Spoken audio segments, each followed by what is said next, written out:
For weeks, my sister Tessa bragged that her new fiancé worked at a tech giant. I just smiled and signed the check for the engagement party, assuming she was trying to outshine me again. I never imagined that when I called my board meeting to order at 8 in the morning, the doors would open and he would walk in. He was not there to meet the family. He was there to destroy everything I had spent 10 years protecting. The alarm on my phone did not go off because I was already awake. It was 4 in the morning, and the city outside my window was still wrapped in that heavy, charcoal gray silence that only exists right before the garbage trucks start their rounds. I laid there for exactly 30 seconds, staring at the ceiling, cataloging the terrifying inventory of my life. I was 33 years old. I was the chair of the board for Northlake Systems.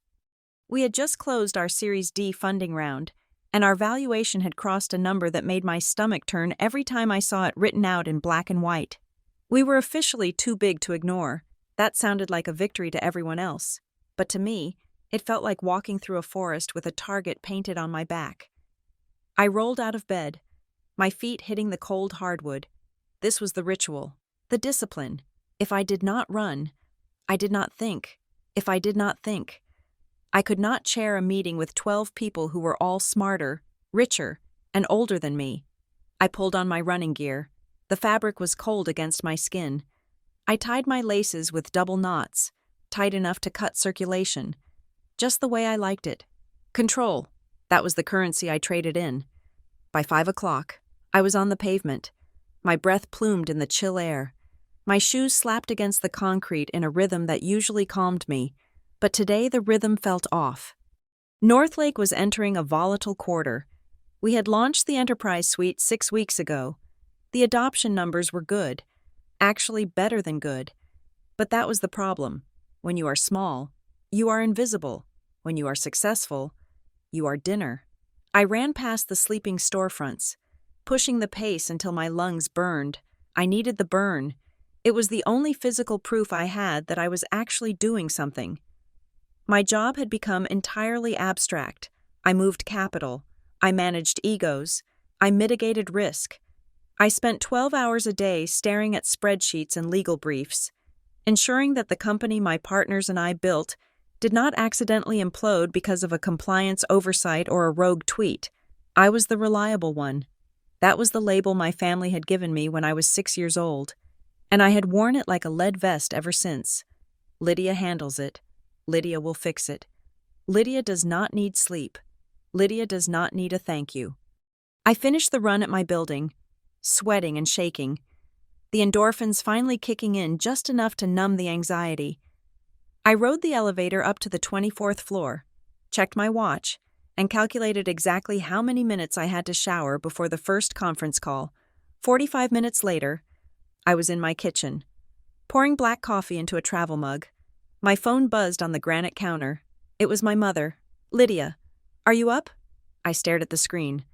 Of course I was up. I had been up for 4 hours. "Lydia, you need to come for dinner tonight. Tessa is home." I felt the familiar tightening in my chest, the one that had nothing to do with board governance or shareholder equity. Tessa, my younger sister. I had not seen her in 6 months. She had been in Europe, or maybe Bali, finding herself on someone else's dime. I typed back, "I have a board packet to review." The response was immediate. "Do not be like that. She has news. Big news. 7 o'clock. Do not be late." I put the phone down and sighed. The silence of the apartment felt different now. It was not peaceful. It was waiting. My office at Northlake was a glass box in the corner of the floor, designed to look transparent while actually being soundproof. I like the metaphor. I spent the morning putting out fires. A developer had pushed code that caused latency in the Asia-Pacific region. A junior legal associate had flagged a clause in a vendor contract that worried me. And then there was the inbox. At 10 o'clock, my executive assistant, Sarah, knocked on the glass. "Your sister's in the lobby," she said. I looked up from my dual monitors. "Tessa? Here? She says she wants to surprise you for lunch. She does not have a visitor pass." Obviously, I rubbed my temples. "Send her up, but tell her I only have 20 minutes. When Tessa walked in, the air pressure in the room seemed to change. She looked expensive. That was the only word for it. She was wearing a coat that probably cost more than my first car, and her hair was that perfect, effortless shade of blonde that takes 6 hours in a salon chair to achieve. She looked glowing, radiant, and she was smiling at me with a pity that made my skin crawl. "Lydia," she said, breezing past Sarah to hug me. "You look tired. You look so tired. Do you ever sleep?"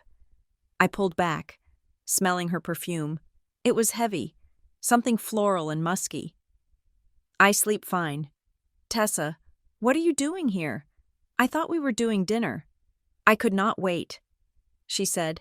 She held out her left hand. The diamond was enormous. It caught the harsh fluorescent lights of my office and threw aggressive sparkles against the wall. It was an emerald cut, flawless, set on a thin platinum band that looked too delicate to hold the weight of the stone. "Oh, Tessa," I said, forcing the warmth into my voice. "It is beautiful." "Who is he?" She beamed, dropping onto the leather sofa in the corner of my office as if she owned the building. "His name is Evan, and Lydia. He is perfect. He is not like the guys I used to date. He is serious. He is an executive." "That is great," I said, leaning against my desk. "What does he do?" She waved a hand dismissively, examining her nails. "Oh, you know, tech stuff, like you, but at a real scale. He works at a tech giant." The phrase landed weirdly. A tech giant, not a specific company, not a specific role, just a designation of power. "Which one?" I asked. She laughed, a tinkling sound that grated on my nerves. "Does it matter?" "One of the big ones. He is very high up. He handles strategy, or partnerships, something important. He cannot really talk about it. They are super secretive. You know how it is." I nodded slowly. I did know how it is. I signed non-disclosure agreements every week, but people usually had a title. "Well, I look forward to meeting him," I said. "You will," she said. "Tonight. He is coming to dinner. And Lydia, please try to be fun. Do not grill him about stock options or interest rates. Just be a sister for once." I felt the flash of irritation, hot and sharp. "I am fun, Tessa. I am also working." She looked around my office, her eyes landing on the stacks of paper, the whiteboard covered in schematics, the half-eaten protein bar on my desk. "This is not work, Lydia," she said softly. "This is hiding. You are burying yourself in this place because you are afraid of having a life. Evan says that people who work this hard are usually running from something." I stiffened. "Evan sounds like a psychiatrist." "He is just observant," she said, standing up and smoothing her coat. "Anyway, I have to run. I have a fitting. But 7 o'clock, Mom is making a roast. Do not be late, and wear something softer." She blew me a kiss and walked out, leaving the scent of expensive flowers and judgment hanging in the recycled air. I sat down at my desk and stared at the door. My hand was shaking slightly. I told myself it was just caffeine jitters. The afternoon brought the real trouble. I was reviewing the access logs for our data room. We used a secure third-party platform to host sensitive documents for our board members, financial audits, strategic roadmaps, personnel files. It was standard governance. But something caught my eye. There was a flag on a folder labeled Project Horizon. Horizon was the internal code name for our next-generation AI integration. It was highly confidential. Only the C-suite and the board had access. The log showed that the folder had been accessed at 2 a.m. by a user logged in as guest_auditor_7. I frowned. We did not have any active audits. The annual financial review was not due for another 3 months. I picked up the phone and dialed our general counsel. David, who issued a guest credential for the data room this week?" I asked without preamble. There was a pause on the line. I heard the clicking of a keyboard. Nobody. Lydia. Why? Because someone looked at the Horizon files last night," I said, "and they downloaded the architecture schematic. That is impossible." David said, "I manage the keys. No guest passes are active. Check again." I said. A long silence stretched out. I could hear David breathing. Then, a sharp intake of breath. What is it? I asked. There was a request. David said slowly. It came through the due diligence channel.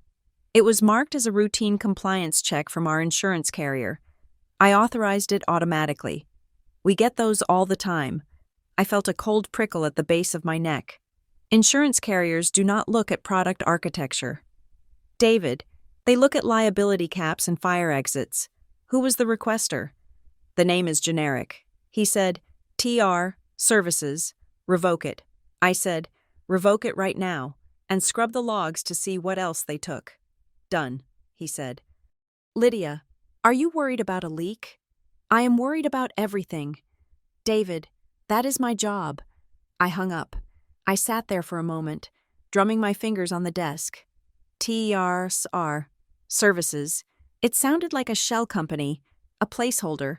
I pulled up the corporate directory and messaged Marcus, our CEO, my office, now. Marcus arrived 5 minutes later, looking too relaxed for a Tuesday afternoon. He was a visionary, which meant he was great at selling dreams and terrible at noticing when the building was on fire. What is up, chairwoman? He asked, dropping into the chair Tessa had vacated earlier. I turned my monitor so he could see the log. Who is looking at us? Marcus? He squinted at the screen. What do you mean? We had a data request that was masked as insurance compliance. They went straight for the Horizon specs. That is not insurance. That is competitive intelligence, or due diligence. Marcus leaned back, crossing his ankle over his knee. He did not look surprised enough. Okay, Lydia, look, I did not want to distract you with this until there was something concrete. My eyes narrowed. Distract me with what? We have had some inbound, he said casually. Just friendly chats, nothing formal. Define friendly, I said, my voice dropping an octave. Corporate development guys, he said, reaching out to see where our heads are at. They like what we are doing with the enterprise suite. They think there might be synergies. Who? I asked. He hesitated. A few players? Who? Marcus? Apex Meridian, he said. I felt the air leave the room. Apex Meridian. They were not just a player, they were the ocean. If Northlake was a speedboat, Apex was an aircraft carrier. They did not partner with companies. They absorbed them, stripped them for parts, and silenced the rest. And you did not tell the board? I asked, my voice deadly quiet. It was just coffee. Lydia, he said, throwing his hands up. No term sheets, no offers, just coffee. They asked some questions about our roadmap. I kept it vague. Did you? I asked, because someone just downloaded our architecture through a side door. Did you give them a guest login? No. Marcus looked genuinely offended. I know the rules. I told them if they wanted to look under the hood, they had to send a letter of intent. Then who gave them access? I asked. He shook his head. Maybe it really is just the insurance guys. Lydia, you are paranoid. You have been running on fumes for months. You see ghosts everywhere. I stood up. My job is to see ghosts before they possess the machine. Marcus, if Apex is circling, we need to lock everything down. No more coffee dates. If they call you again, you direct them to me. Is that clear? He sighed, standing up to leave. You are no fun. Lydia, you know that? We could make a lot of money here. We could also lose the company. I said. He walked out, leaving me alone with the buzzing silence. Apex Meridian. The name hung in the air like a threat. I was late for dinner. Of course I was. I arrived at my parents' house at 7:15. My father opened the door, a scotch already in his hand. Here she is, he boomed. The tycoon. Hi, Dad. I kissed his cheek. He smelled of peat and Old Spice. Everyone is in the living room, he said. Tessa's young man is here. He drives a Porsche, a nice one. I walked into the living room. My mother was sitting on the ottoman, leaning forward, rapt. Tessa was on the sofa, her hand resting possessively on the knee of a man I had never seen before. He stood up as I entered.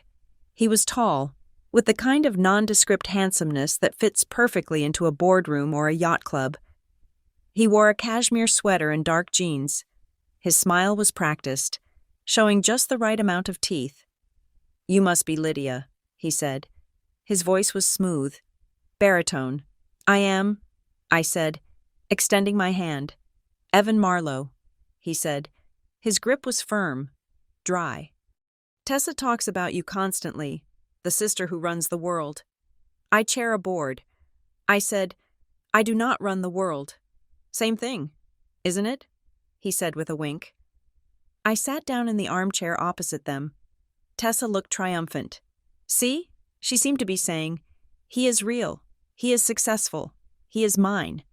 So, Evan, my father said, sitting down heavily, Tessa tells us you are with a big tech firm. Which one? Evan smiled. A modest, self-deprecating expression. I am with a large ecosystem provider. We specialize in enterprise infrastructure. I head up a strategic unit there. He had not answered the question. I noticed that immediately. That sounds intense. My mother said, Do you travel a lot? Enough to keep it interesting. Evan said, But I'm trying to stay grounded now. Tessa keeps me grounded. He squeezed Tessa's knee, and she melted against him. It was a performance. I could see the mechanics of it. The way he angled his body toward her, the way he modulated his voice to sound protective. And Lydia, Tessa said, her voice sharp, how is the little company doing? Northlake is doing well, I said, keeping my face neutral. We just launched the new suite. Right, the software thing. Tessa said, but it is stressful, right? You always look so stressed. Evan says that real leadership is about delegation. If you are doing everything yourself, you are not leading, you are just working. I looked at Evan. He raised his glass of water in a mock salute. I did say that. It is a philosophy of mine. It is a good philosophy. I said, if you have people you can trust to delegate to, are you saying you do not trust your team? Evan asked. It was a casual question, but his eyes were sharp. They were evaluating me. I trust them to do their jobs. I said, I do not trust the market. Smart. Evan said, the market is a shark. We moved to the dining room. The conversation flowed around me. Tessa talked about wedding venues. She wanted a vineyard. She wanted a band from New York. She wanted a dress that cost more than my first year's salary.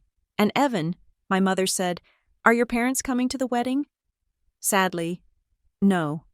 Evan said, they passed away a few years ago. It is just me. That is why I'm so grateful to be welcomed into this family.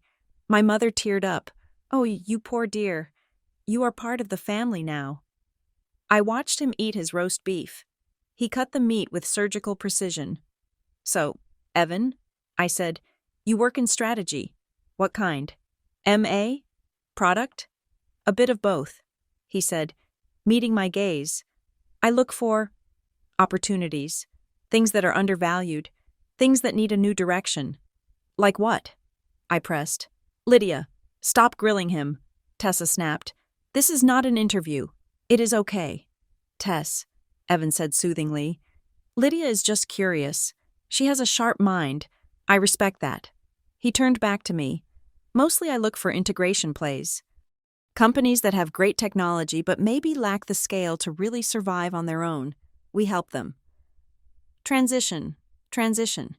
I repeated. That is a polite word for acquisition. It can be, he said, or partnership. It depends on the leadership. Some leaders are reasonable.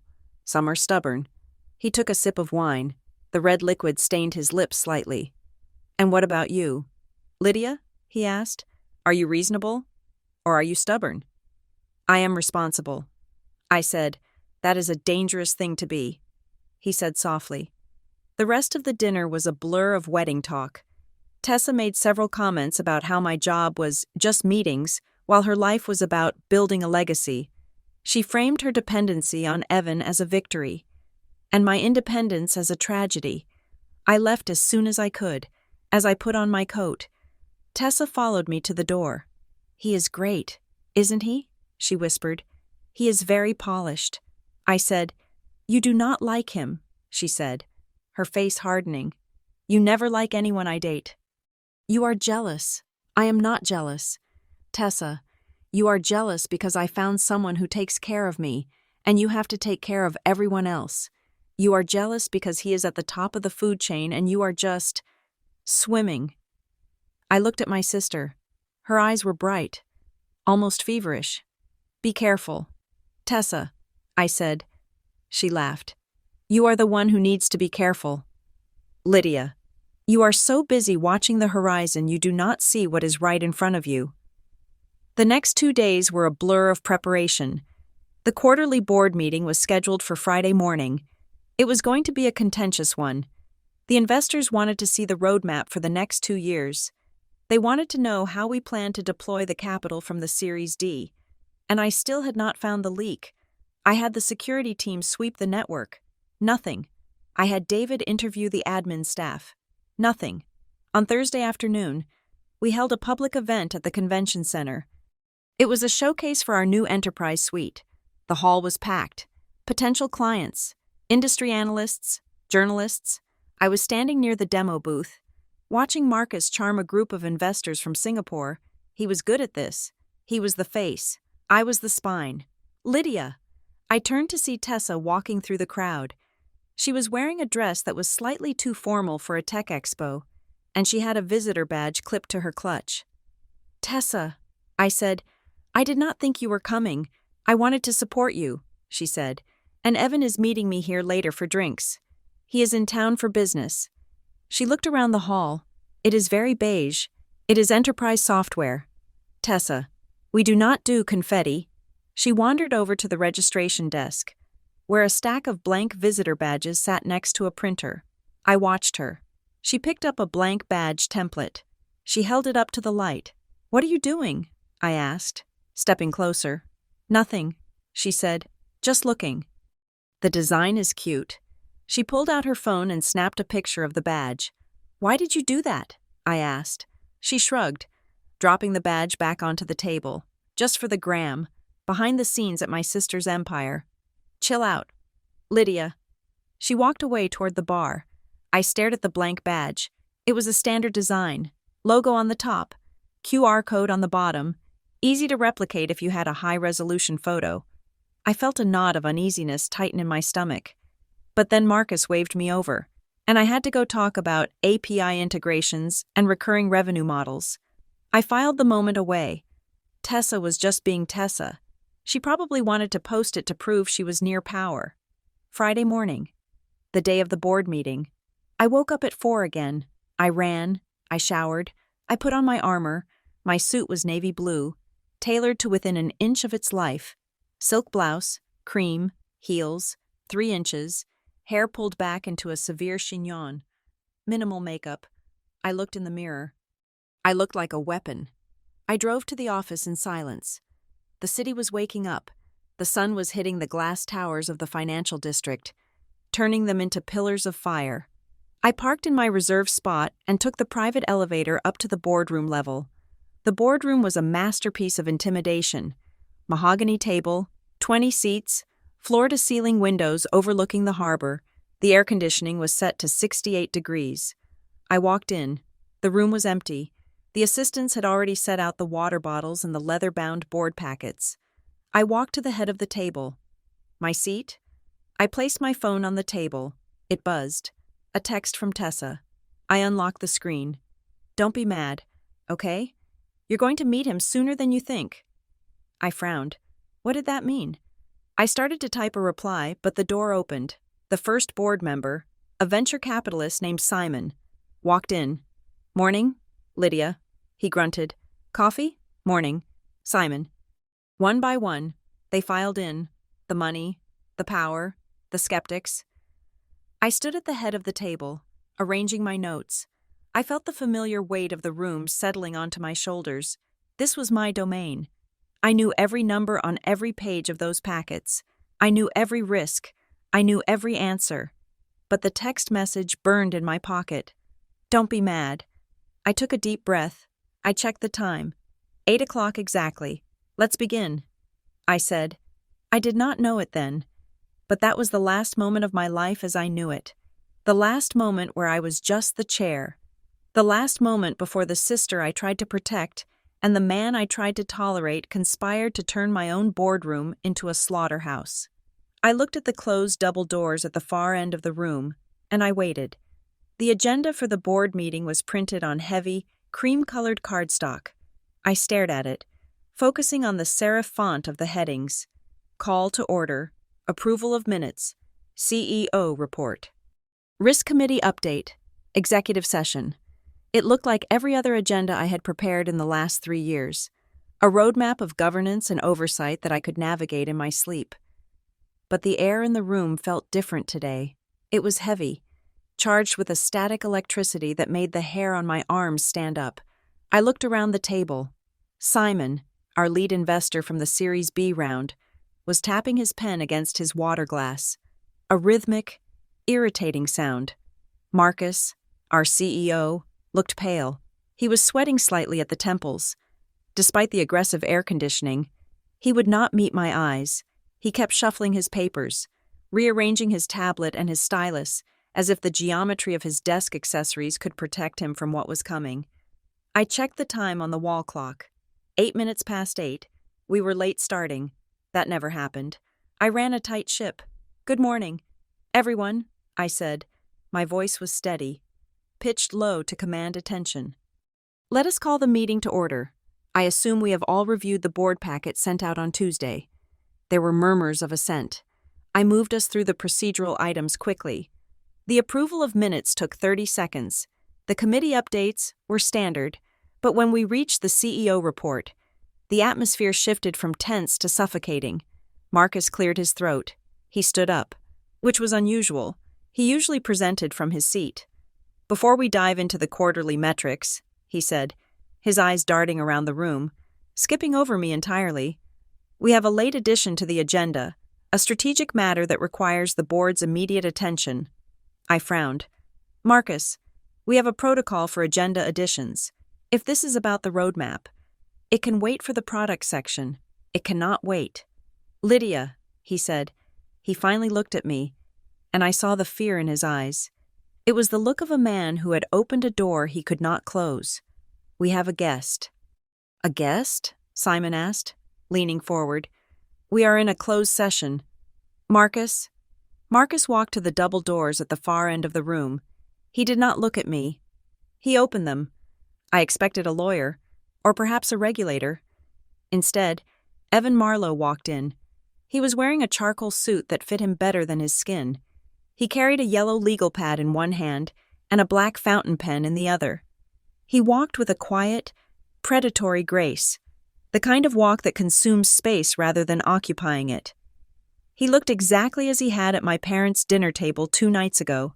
The same polished smile, the same nondescript handsomeness, but the context stripped away the facade of the charming fiancé and revealed the machinery underneath. I felt a physical blow to my chest, a flash of disorientation so severe the room seemed to tilt 15 degrees to the left. My mind scrambled for purchase. This was Tessa's fiancé. This was the man who had eaten my mother's roast beef and listened to my father's bad jokes. What was he doing here? Marcus gestured to the empty seat at the foot of the table. "Members of the board," Marcus said, his voice thinning. "This is Evan Marlowe. He is a senior director of strategic partnerships at Apex Meridian." The name Apex Meridian hit the room like a grenade. Chairs scraped against the floor as 3 board members shifted their weight instantly. Simon stopped tapping his pen. The air left the room. Apex Meridian was not just a company, it was a nation-state. Evan nodded to the room. Placing his legal pad on the mahogany table, he did not look at me. He did not acknowledge that he knew me, or that he was sleeping with my sister. He treated me as a piece of furniture. "Thank you." "Marcus," Evan said. His voice was calm, reasonable. "I appreciate the time. I know you have a full agenda, so I will be brief." I found my voice. It sounded like it was coming from underwater, but it was loud enough. "Excuse me," I said. I stood up. "I am the chair of this board. I was not informed of any external presentations today. This is highly irregular." Evan turned his head slowly to look at me. His eyes were flat, devoid of the warmth he had faked at dinner. "Ms. Ward," he said, "I understand the surprise, but given the velocity of the market, My team and I felt that a formal approach through standard channels would be too slow. We are here to offer Northlake a lifeline. A lifeline? I repeated. We just closed our Series D. We have 18 months of runway. We are not drowning. Mr. Marlowe, not yet, Evan said softly. He reached into his jacket pocket and pulled out a sleek remote for the projector. He did not ask permission. He clicked a button, and the screen behind me descended. A single slide appeared. It was simple. The Apex Meridian logo on the left, the Northlake Systems logo on the right, and a double-headed arrow connecting them, labeled Exclusive Distribution Integration Framework. We have been watching Northlake for 6 months, Evan said, addressing the room, ignoring me. Your enterprise suite is impressive, but you're about to hit a ceiling. The giants, my company included, are rolling out native solutions that will make your product redundant within 3 quarters. He clicked the remote. A graph appeared. It showed Northlake's projected growth curve crashing into the ground. However, Evan continued, we see value in your architecture. We are proposing a strategic partnership. Apex Meridian becomes the exclusive distributor of Northlake software. We integrate your code into our ecosystem. You gain access to our 5 billion users. We gain a best-in-class tool. I stared at the slide. I knew exactly what this was. It was not a partnership. It was a stranglehold. Exclusive distribution? I asked, my mind racing, analyzing the terms even as my heart hammered against my ribs. That means we cannot sell to anyone else. We lose our brand. We lose our pricing power. We become a white label feature in your menu. We become a standard, Evan corrected, a global standard. And the terms? Simon asked. He was leaning forward, his eyes hungry. What is the valuation implied in the revenue share? Evan smiled. It was the smile of a man feeding a dog a treat laced with poison. We are offering a guaranteed revenue floor that exceeds your current projections by 40%. In exchange, Apex takes a controlling seat on the board and veto power over the product roadmap. The room erupted. 40%? One board member whispered. That is immediate liquidity. It is suicide, I said, slamming my hand on the table. The noise silenced them. If we take this deal, Northlake ceases to exist as an independent entity. We become a zombie company. We stop innovating because Apex will not let us compete with their other products. This is an acquisition without the premium. They are buying us for pennies on the dollar by calling it a partnership. It is stability. Lydia, Marcus said weakly, look at the market volatility. This guarantees we survive. It guarantees we fail slowly. I snapped. I looked at Evan. This is a hostile act disguised as a gift. And frankly, the way this was orchestrated, bypassing the chair, ambushing a board meeting, is unethical. Evan laughed. It was a dry, short sound. Ethics are a luxury for companies that are not about to bleed out. Ms. Ward, we are not bleeding out, I said. Our churn is low. Our retention is high. Is it? Evan asked. He clicked the remote again. A new slide appeared. It was a table of numbers. I froze. The slide showed our net dollar retention for the enterprise segment broken down by region. It showed the specific churn rate for our mid-market tier in the EMEA region. 2.4%, Evan said, pointing to the number. Your mid-market churn in Europe ticked up to 2.4% last month. That is a leading indicator. Lydia, your customers are already looking for alternatives. Specifically, they are looking for us. I stopped breathing. That number, 2.4%, was finalized yesterday afternoon. It was in the confidential board packet. It existed on 3 servers and 12 iPads. It had never been released to the public. It had never been shared with an analyst. Evan Marlowe was quoting my internal data to my own board. How do you have that number? I asked. My voice was very quiet now. Evan clicked the projector off. The screen went black. We do our diligence. He said, that is non-public material information. I said, possession of that data is a crime. Using it to manipulate a board vote is corporate espionage. Evan shrugged. He picked up his legal pad. I am not using it to manipulate. I am using it to inform. The market reality is that Northlake is leaking water. You can let us patch the hole, or you can sink. The offer stands for 48 hours. He looked at Marcus. Thank you for the time. He turned to leave. As he passed me, he paused. He was close enough that I could smell his cologne, sandalwood and citrus, the same scent that had been on my sister's coat. Think about the employees. Lydia, he murmured, just loud enough for me to hear. Do not let your ego destroy their pensions. And then he walked out. The silence that followed was absolute. It was the silence of a bomb site right after the explosion, before the screaming starts. Then the screaming started. What the hell was that? Simon demanded, turning on Marcus. Why were we not told about the churn numbers? Why does Apex know our books better than we do? Marcus was shaking. I did not give it to him. I swear. Someone gave it to him. I said. I was standing perfectly still, my hands gripping the back of my chair so hard my knuckles were white. This deal, Simon muttered, looking at his notes. 40% lift? That is hard to ignore. Lydia, even with the control provisions, we are not taking the deal. I said. I looked around the table, making eye contact with every single person. We are not taking the deal, and we are going to find out who leaked that packet. The meeting devolved into chaos. Half the board wanted to explore the offer. The stock bump would be significant. They could cash out. They could buy their beach houses.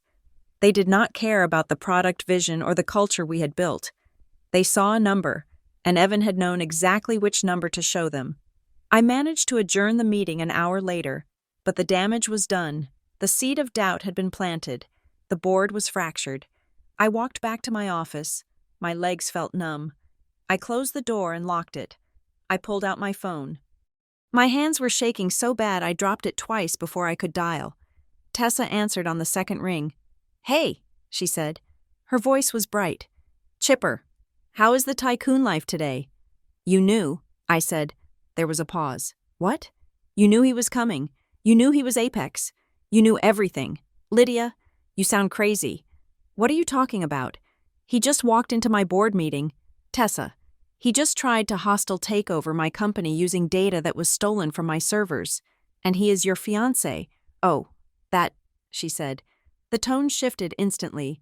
It went from confused sister to bored socialite. I mean, I knew he had a meeting with your company.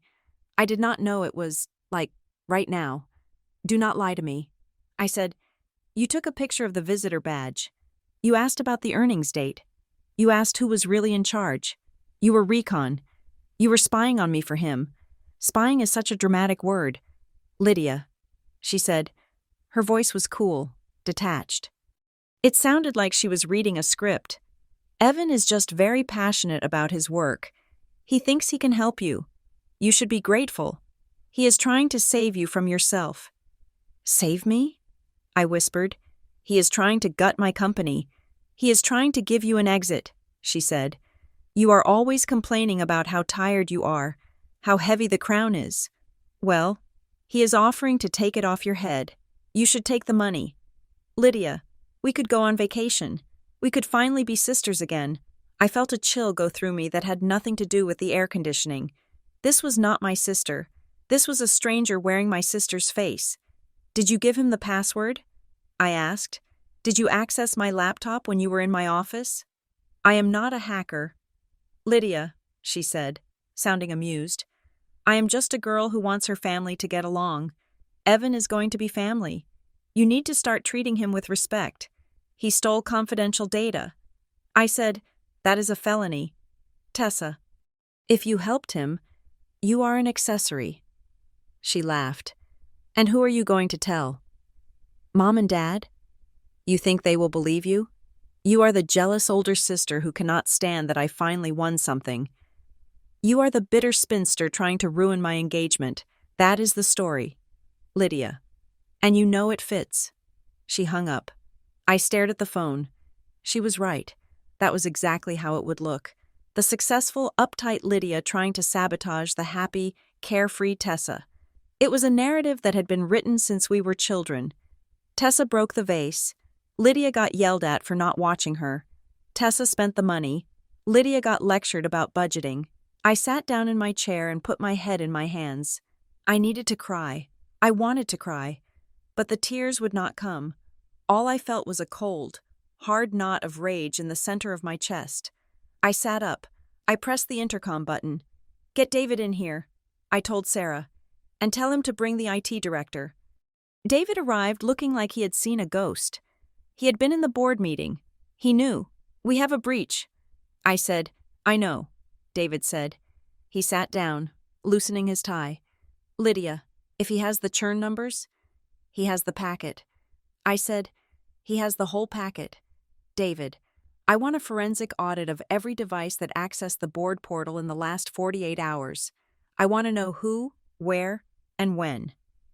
"We are already running it," the IT director said. He was a young man named Kevin, usually confident, now terrified. "But Lydia, the encryption is military grade. Unless someone gave him a key, he could not get in."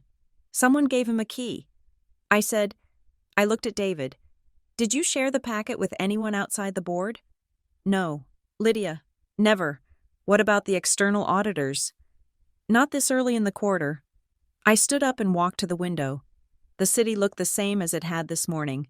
The traffic was moving. The sun was shining. But my world had collapsed. "Audit the board members," I said. David choked. "What?" "You heard me. Audit their access logs. See if anyone exported the file. See if anyone forwarded it to a personal email."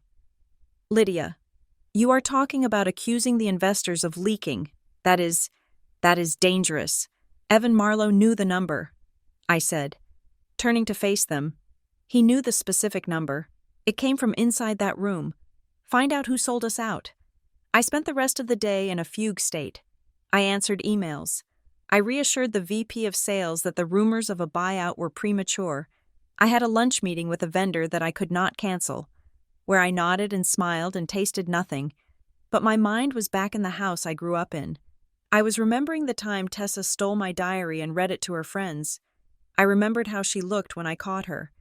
Defiant, smiling, knowing that I would not hit her because I was the good one. I had spent my whole life being the good one, the responsible one, the one who swallowed the anger and fixed the mess. Tessa knew that. She was banking on it. She knew I would not blow up the family. She knew I would not drag her into court. She was weaponizing my own morality against me.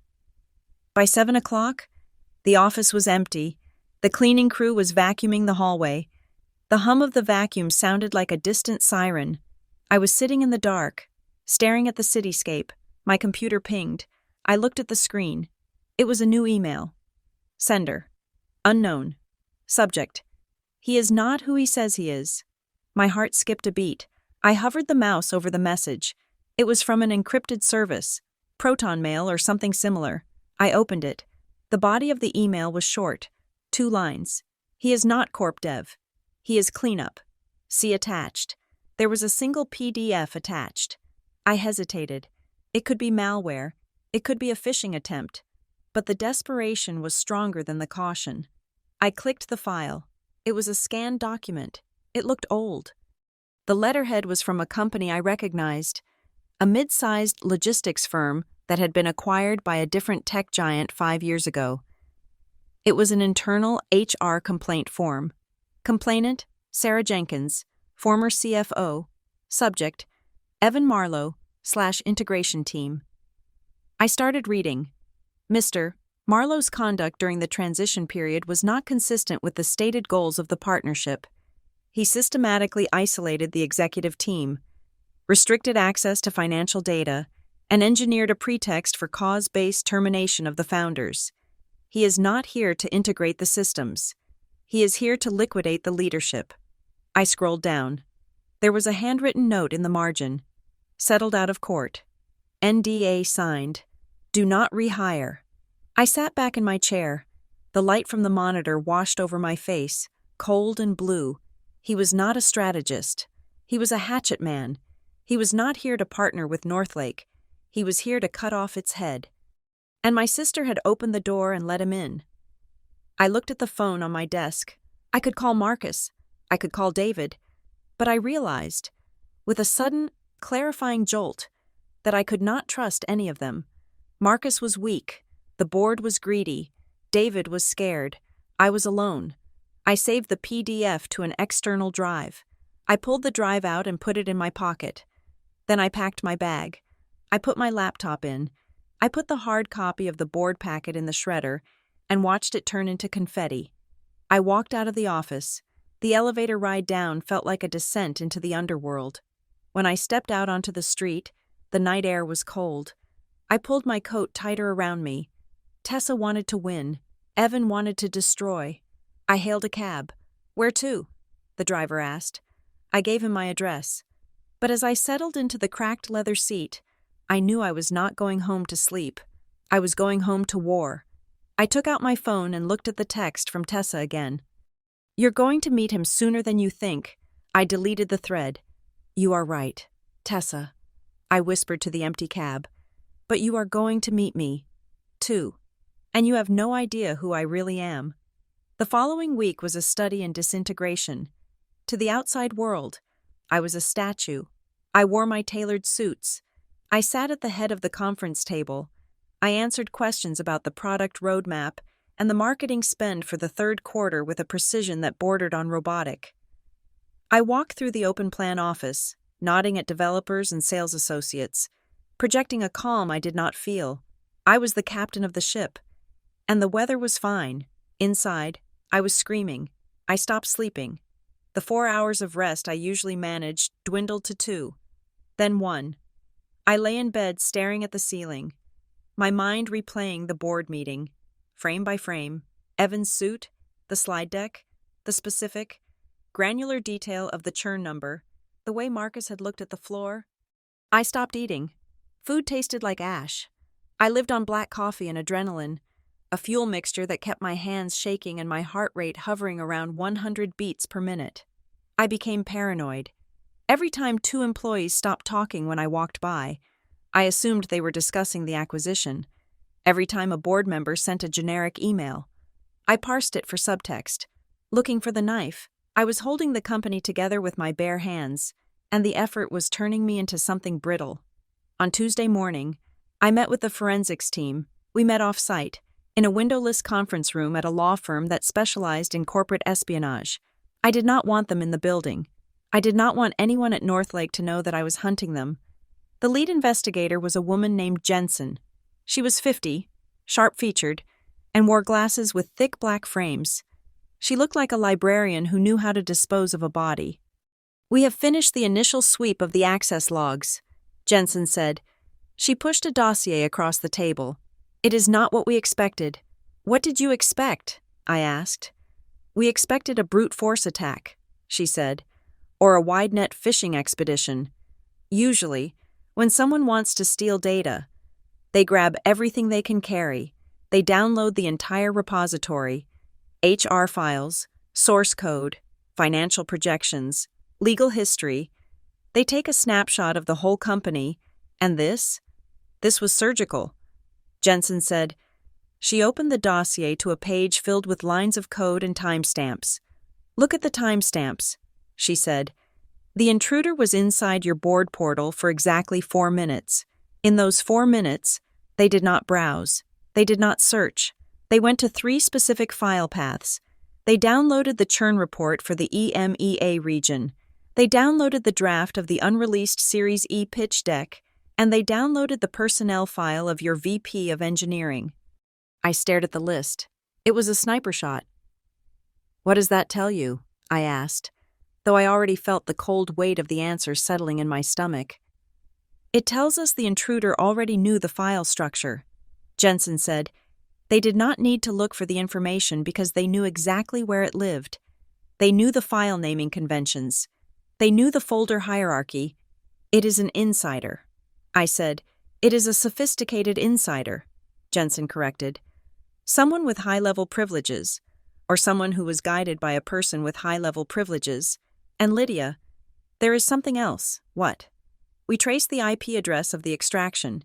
It was routed through a VPN, obviously, a good one, but we found a digital fingerprint in the packet header.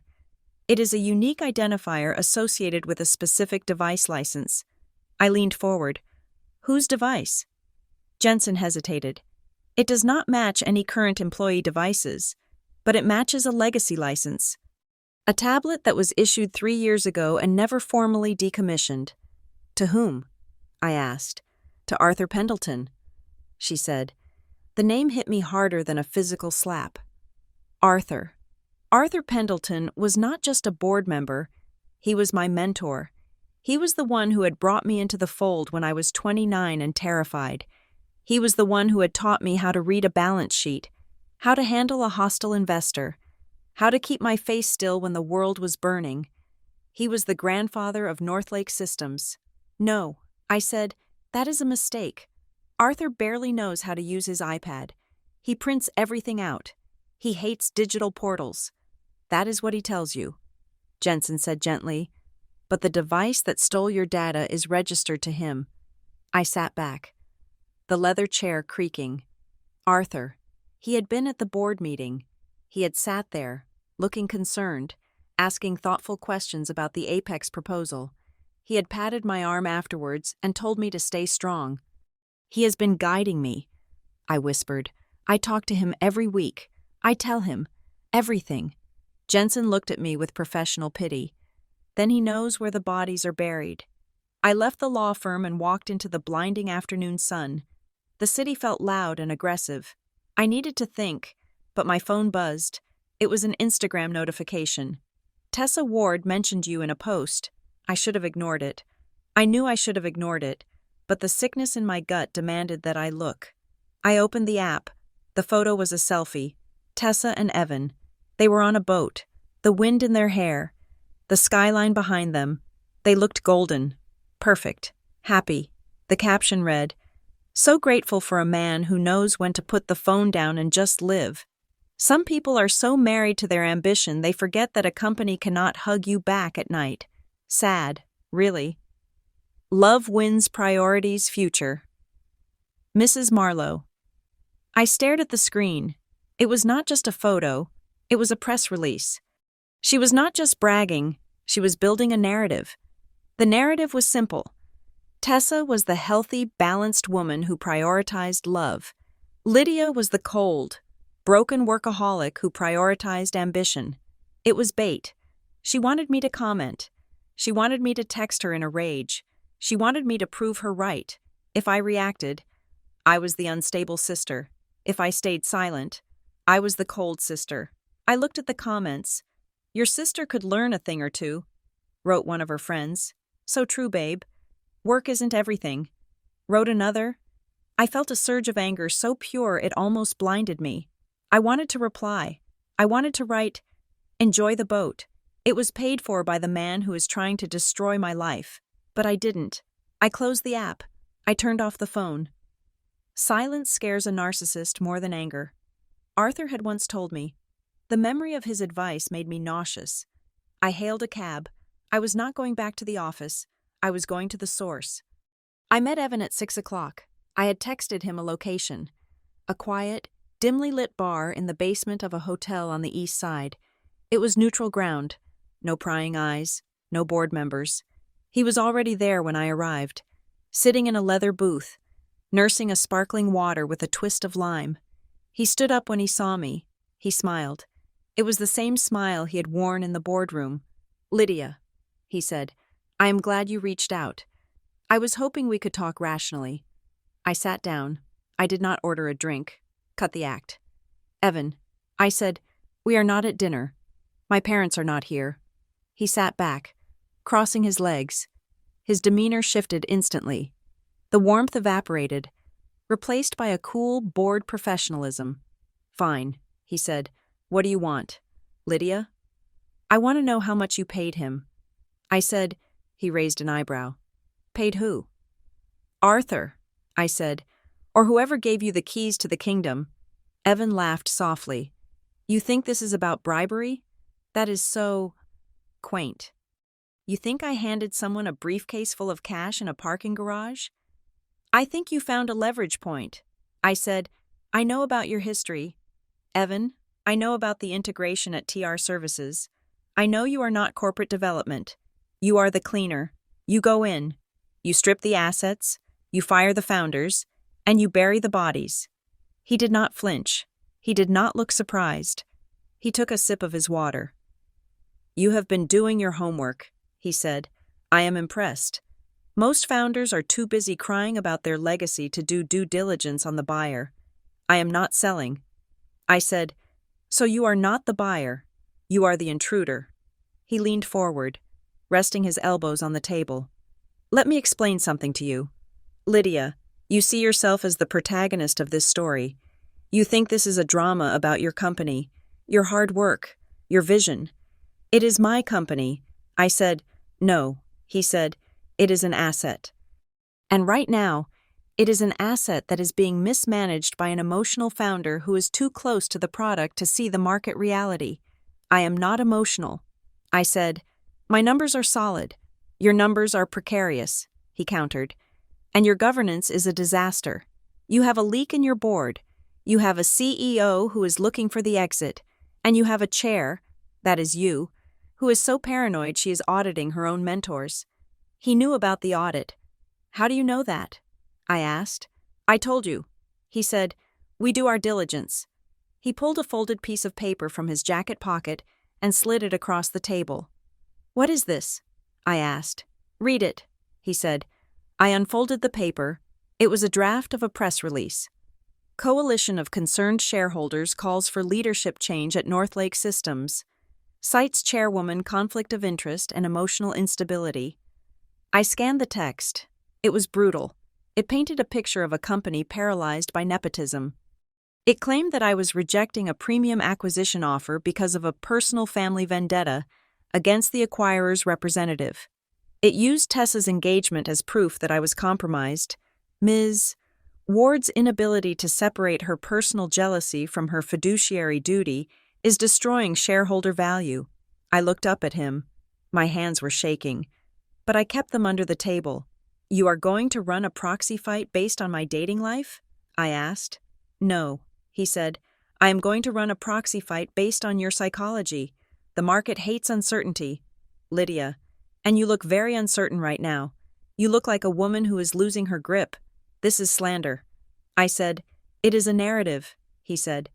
"And the thing about narratives is that they do not have to be true.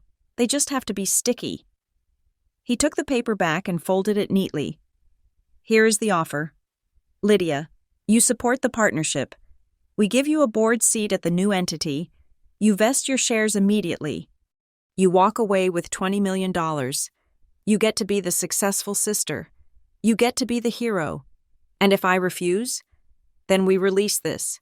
He said, "We launch the campaign. We drag your reputation through the mud. We make you look like a hysterical, jealous sister who would rather burn her company down than let her sister's fiancé win. By the time we are done, you will be toxic. No board will ever touch you again." I stared at him. I saw the absolute lack of empathy in his eyes. He was not a monster. He was a machine.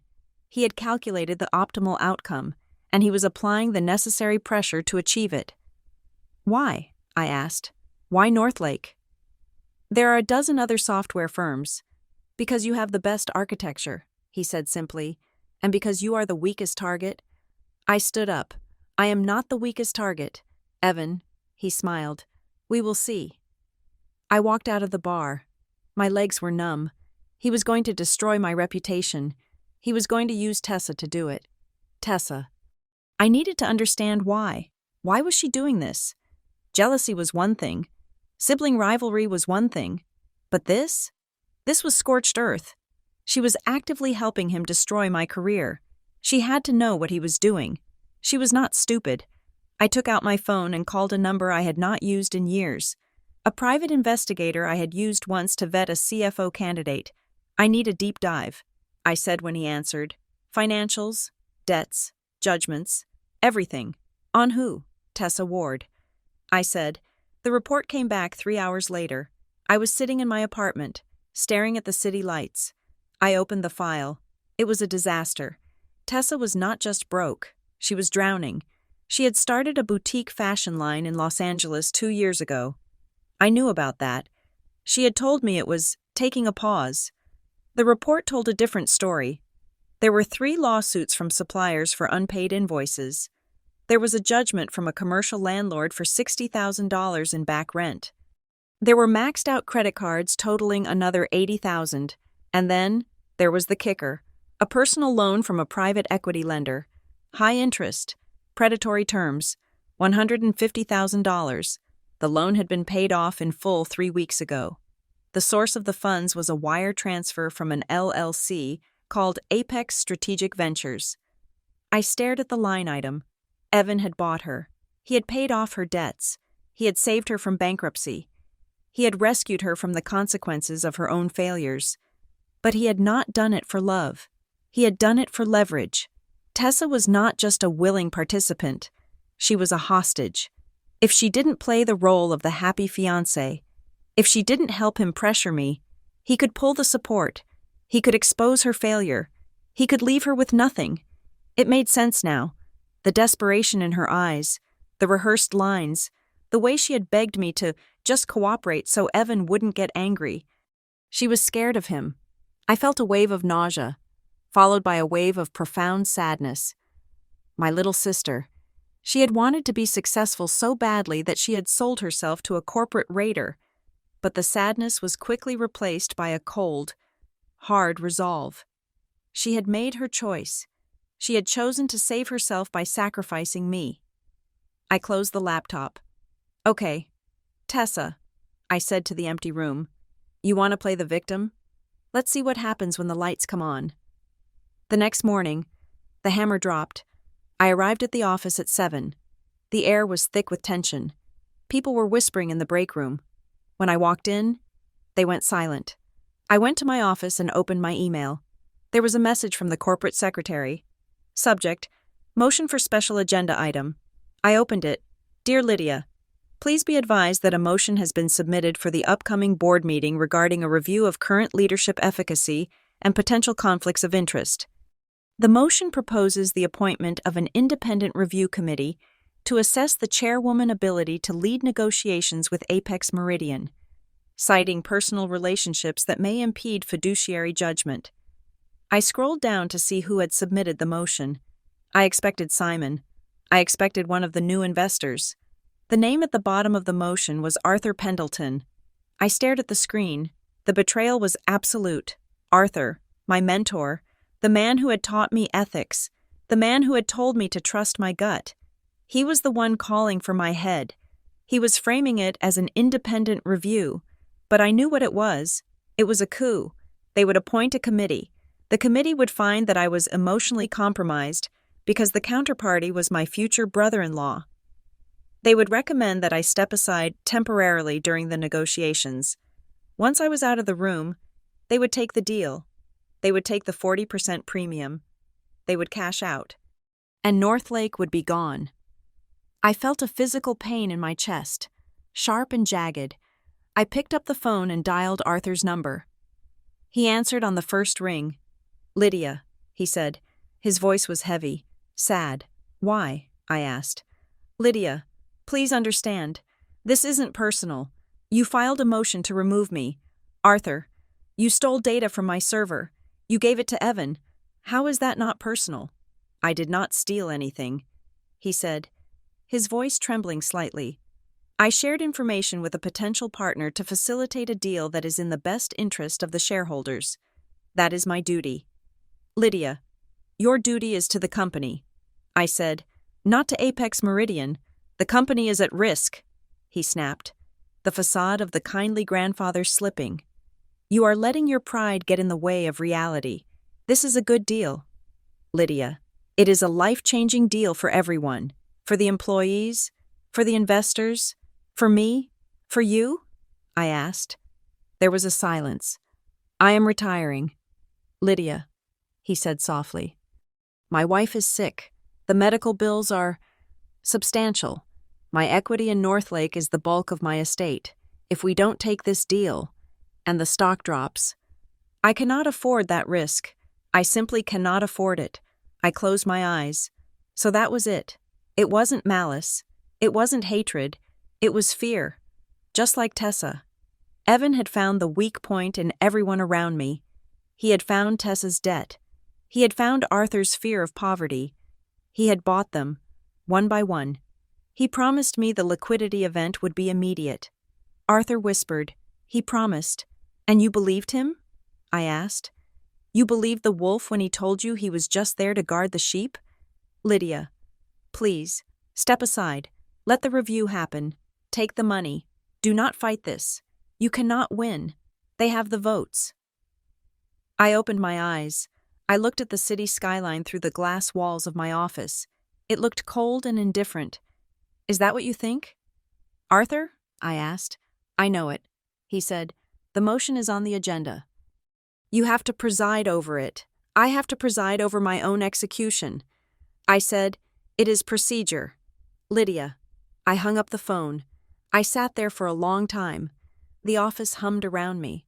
The sound of commerce. The sound of ambition. They thought I was done. They thought I was cornered. They thought that because I was the good one, the reliable one, I would follow the rules. I would respect the process.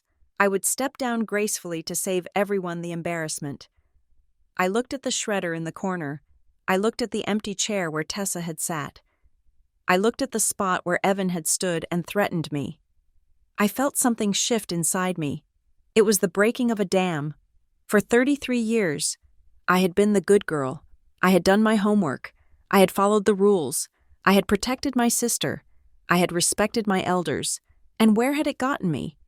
Betrayed, mocked, targeted. I stood up. I walked to the window and pressed my hand against the cold glass. Arthur was right about one thing. The motion was on the agenda.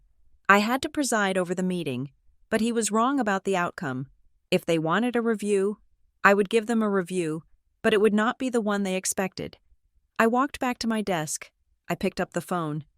"Get me legal," I told Sarah, "and get me the head of that forensics firm again." "But Lydia," Sarah said, her voice worried, "the agenda is already set." "I know," I said. My voice was steady. It was cold. It was the voice of someone who had nothing left to lose. "We are going to add an addendum." I sat down and pulled a fresh legal pad toward me. I uncapped my pen. Title: Sister Saeed, my fiancé works at a tech giant. Until he walked into the board meeting I was chairing no.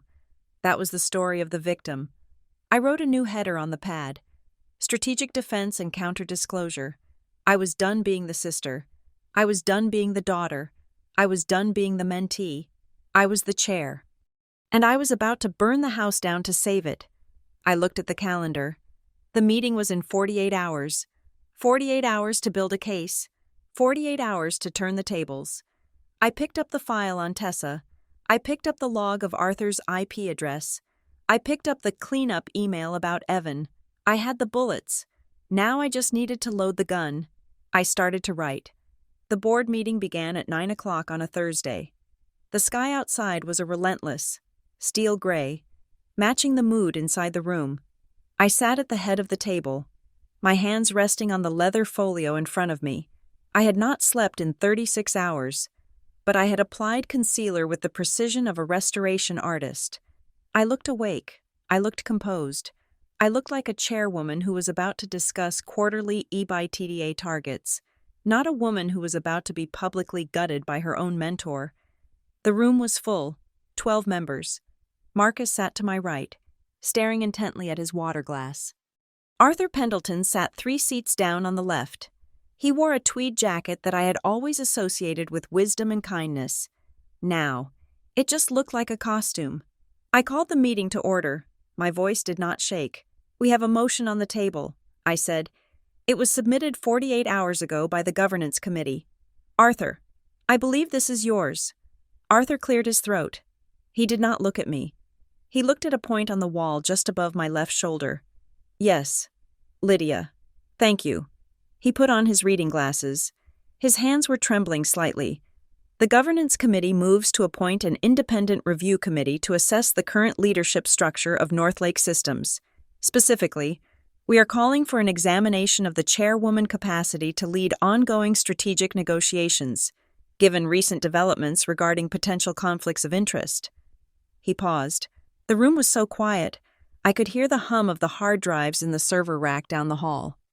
We believe, Arthur continued, reading from a prepared statement, that the personal relationship between the chairman and the representative of the counterparty, Apex Meridian, creates a fiduciary risk. It is the board's duty to ensure that personal emotional dynamics do not cloud commercial judgment. Therefore, we propose that the chairman recuse herself from all deal-related discussions pending the outcome of a third-party review. The language was precise, it was sterile, and it was familiar. Cloud commercial judgment, fiduciary risk, personal emotional dynamics. These were not Arthur's words. Arthur spoke in anecdotes and baseball metaphors. These were Evan Marlowe's words. I could hear Evan's cadence in every syllable. Arthur finished reading and took off his glasses. I sat perfectly still. I let the silence stretch for 10 seconds, 20 seconds. I watched the other board members shift in their seats. They were waiting for me to yell.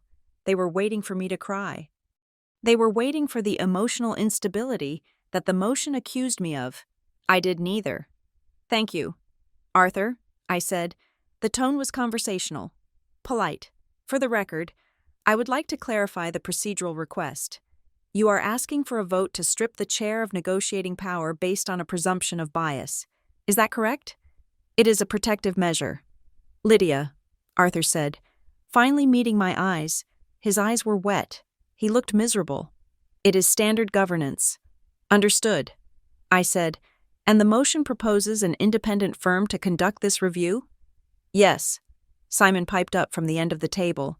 He was the VC who wanted the liquidity event. We have identified a firm, Sterling Associates. They are a top-tier governance consultancy. Completely neutral. They can start Monday. I nodded slowly. I picked up my pen. Sterling Associates, I repeated. Based in Chicago? Yes, Simon said. And who proposed them? I asked. I did, Simon said, after doing some market research. They are the gold standard for this kind of sensitive inquiry. I opened my folio. Inside, I had a single sheet of paper. I asked my team to look into Sterling Associates last night. I said, just to ensure we were getting the best. Simon smiled. Good. Then we are aligned. I looked down at the paper. Sterling Associates is indeed a respected firm. I said, they specialize in distressed assets and leadership transitions. However, I noticed something interesting in their ownership structure. I looked up. The smile was fading from Simon's face. Sterling was acquired 2 years ago by a holding company called Gemini Capital. I said, Gemini Capital is a private equity vehicle. Do you know who the limited partners are in Gemini Capital? Silence. The lead LP, holding a 60% stake. Is a trust registered in Delaware? I continued. The trust is called Meridian Strategic Initiatives. I let the name hang in the air. Meridian, I said softly, as in Apex Meridian. I watched the realization ripple through the room. You are proposing, I said, my voice hardening just a fraction, that we hire a firm owned by the very company trying to acquire us. To investigate whether I am fit to stop them from acquiring us, I looked at Arthur. Is that your definition of independent? Arthur? Arthur turned pale. I did not know that. Lydia, Simon told me they were neutral. I looked at Simon. He was turning a shade of red that clashed with his tie. It is a large ecosystem, Simon stammered. Everyone is connected to everyone. That does not mean they are biased. It means they are on the payroll. Simon, I said, slamming the folio shut. The sound echoed like a gunshot. I stood up. You are accusing me of being compromised because my sister is engaged to a mid-level executive at Apex. Yet you are attempting to hand over the governance of this company to a subsidiary of Apex itself. I walked to the whiteboard. I picked up a marker. We are going to vote, I said, but we are not going to vote on my recusal. We are going to vote on a disclosure motion. I want every member of this board to sign a statement declaring any and all communications they have had with Apex Meridian or its affiliates in the last 6 months. I wrote disclosure on the board in block letters. If you vote no, I said, turning back to face them, it goes into the minutes that you refuse to disclose potential conflicts while accusing the chair of the same, and I will make sure those minutes are included in the shareholder packet next week. The room fractured. 3 board members, the ones who had built companies before, the ones who understood the game, looked at me with new respect. They nodded. Simon looked furious. This is obstruction. Lydia, you are stalling. I am shedding light. Simon, I said, if the deal is so good, it can survive the truth. Marcus, the CEO, looked like he was going to be sick. He looked at Simon. He looked at me. Marcus, I said, where do you stand? He swallowed hard. Lydia, we need the review. The investors are asking questions. The stock is wobbling. We need to show we are stable. We show we are stable by not letting a competitor write our performance review. Marcus, he flinched. Look, maybe Sterling is the wrong firm. We can find another one. But the motion has merit. We need to take the temperature down. I realized then that he was gone. He had already negotiated his exit package in his head. He did not care about independence. He cared about the golden parachute. Fine, I said. We will table the selection of the firm. But the disclosure motion stands. I want the signatures by close of business tomorrow. I sat back down. Next item. I said, we got through the rest of the meeting, but the damage was done. The line had been drawn. Half the room was terrified of me. The other half was terrified of Apex. And in the middle, the company was bleeding. After the meeting, I went back to my office. My hands were shaking so badly I couldn't hold a pen. I locked the door and leaned against it, breathing in short, shallow gasps. They were all in on it. Or if they weren't in on it, they were too weak to stop it. My phone buzzed. It was Tessa. We need to talk. I didn't want to see her. I wanted to go home and sleep for a week, but I knew I couldn't. She was the key. She was the weak link in Evan's chain. Come to the office. I typed back. She arrived an hour later. She didn't look like the glowing bride-to-be anymore. Her face was drawn. She was wearing sunglasses indoors. She looked like someone who was running from something. She sat on the sofa, keeping her coat on. You are ruining everything. Lydia, she said. Her voice was thin, brittle. I am doing my job. Tessa, you embarrassed Evan. She said, he told me about the board meeting. He said you humiliated the investors. He said you are acting like a dictator. I walked over and sat on the edge of my desk, looking down at her. Evan wasn't at the meeting. Tessa, how does he know what happened in a closed session? She froze. He hears things. People talk. Simon talks. I said, or Arthur. Who is he running? Tessa? Who is his inside man? Stop it, she screamed. She stood up, her hands balled into fists. Stop acting like this is a spy movie. It is business. He is trying to help you. He is trying to steal my company. Tessa, I shouted back, my voice finally breaking. And you are helping him. Why? Why are you doing this to me? Because I need this, she sobbed. The anger collapsed instantly into misery. She sank back onto the sofa, burying her face in her hands. I need this to work. Lydia, you don't understand. I walked over and knelt in front of her. I pulled her hands away from her face. Tell me, I said. She looked at me, her mascara running. I owe money. Lydia, a lot of money. I know, I said. $150,000. To a private equity lender. She gasped. How do you... I know Evan paid it off. I said, I know he bought your debt. She started to cry harder, gulping for air. I was going to lose everything, she said. The business failed. I had suppliers threatening to sue me. I was going to be evicted. I didn't tell you because I didn't want you to look at me the way you're looking at me right now, like I'm a failure, like I am the mess-up sister. So you let him buy you, I said. He said it was a gift, she insisted. He said he loved me. He said he wanted to start our life with a clean slate. But then he started asking for favors, she whispered. Little things at first, asking about your schedule, asking about the launch dates, and then he asked me to get the badge picture, and then he told me to post the photos.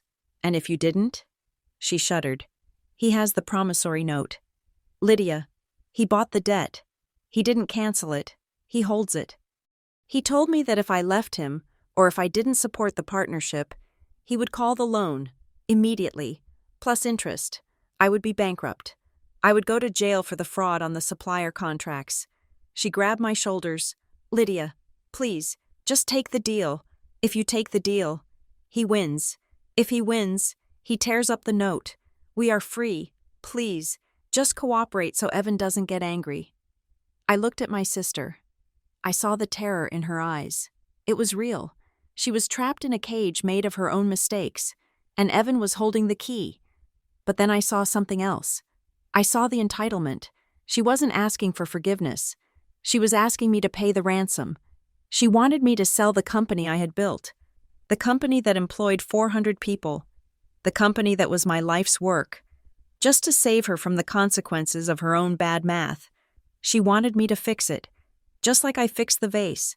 Just like I fixed her grades. Lydia? She asked, her voice trembling. You will do it, right?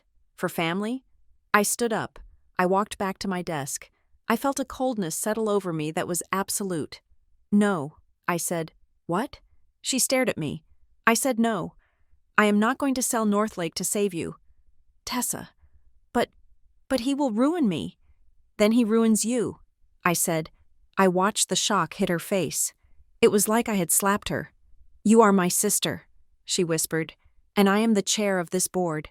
I said, I have a fiduciary duty to my shareholders. I have a duty to my employees. I do not have a duty to pay off your gambling debts with their livelihoods. You are a monster, she hissed. Evan was right. You are a cold, heartless bitch. Maybe, I said, but I am a solvent one. She stood up, wiping her face. Her eyes were full of hate. I hope he destroys you. Lydia, I hope he burns this whole place to the ground. She stormed out. I listened to the click of her heels fading down the hallway. I sat there for 5 minutes, staring at the wall. I had run a trace on the email header. It wasn't easy, and it probably wasn't entirely legal, but I had done it. She forwarded it to consulting-Argus-strategic.com. Who is Argus Strategic? David asked. I pulled up a LinkedIn profile. Argus Strategic is a one-man consultancy run by a guy named Peter Vane. I clicked on Peter Vane's profile. Previous experience, VP of Corporate Development. Apex Meridian. David went pale. Arthur's assistant sent the board packet to an ex-Apex exec. I said, why? David asked. Why would she do that? I pulled up one last document. It was a chat log from the company's internal messaging system. Slack. Beverly had been chatting with another assistant. Beverly, I'm so scared about the acquisition. If we get bought, admin is the first to go. Colleague, I know. It sucks. Beverly, but Peter said if I help with the transition, he can guarantee me a spot in the new HQ. He said I just need to share the docs so they can prepare the offer. She wasn't paid. I said quietly. She was scared, just like Arthur, just like Tessa. They are all just scared of being left behind. David rubbed his face. Jesus, Lydia, this is actionable. It is more than actionable. David, it is insider trading. It is corporate espionage. It is conspiracy. What do you want to do? He asked. We can fire her. We can sue Arthur. No, I said. That stays internal. We need to go bigger. I looked him in the eye. I want to file a formal complaint with the SEC, and I want to notify the DOJ. David choked. Lydia, you cannot be serious. I am deadly serious. If you bring the regulators in, David said, his voice rising, you are dropping a nuke on the company. The stock will tank. The investigation will take years. No one will want to acquire us. We will be radioactive. Exactly, I said. He stared at me. You want to make us radioactive, he whispered, to stop the deal. It is the only way. I said, if I make Northlake toxic, Apex walks away. They cannot touch a company that is under active federal investigation for insider trading involving their own personnel. It kills the acquisition instantly. It might kill the company too. David said, we can rebuild the company. I said, We cannot rebuild it if it is owned by someone else. Lydia. The board will never approve this. I don't need the board. I said, I am the chair, and as an officer of the company, I have a legal obligation to report material criminal activity. If I don't report it, I am complicit. I pushed the phone across the desk toward him. Make the call. David, draft the affidavit. We file tomorrow morning. He looked at the phone. He looked at me. You are burning the village to save it, he said. I am burning the parasites. David, the village will survive. The filing hit the wires at 10 o'clock the next morning. Northlake Systems reports potential insider trading and data breach to SEC, implicates third-party suitors. The stock halted trading within 6 minutes. It had dropped 12%. The phone lines lit up. The press was calling. The investors were screaming. And then, the counterattack began. It didn't start with a lawsuit. It started with a whisper. A prominent tech blog ran a story at noon. Sources: Northlake chairwoman. Unstable, amidst family drama. I read the article. It was vicious. Insiders describe a chaotic atmosphere at the enterprise software giant.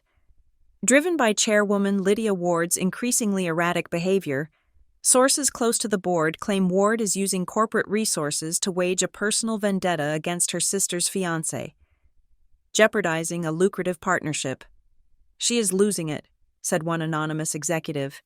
She sees spies everywhere. She is auditing her own mentors. It is a breakdown. Then came the tweets. A well-known industry analyst tweeted, sad to see a promising company like Northlake held hostage by family dynamics.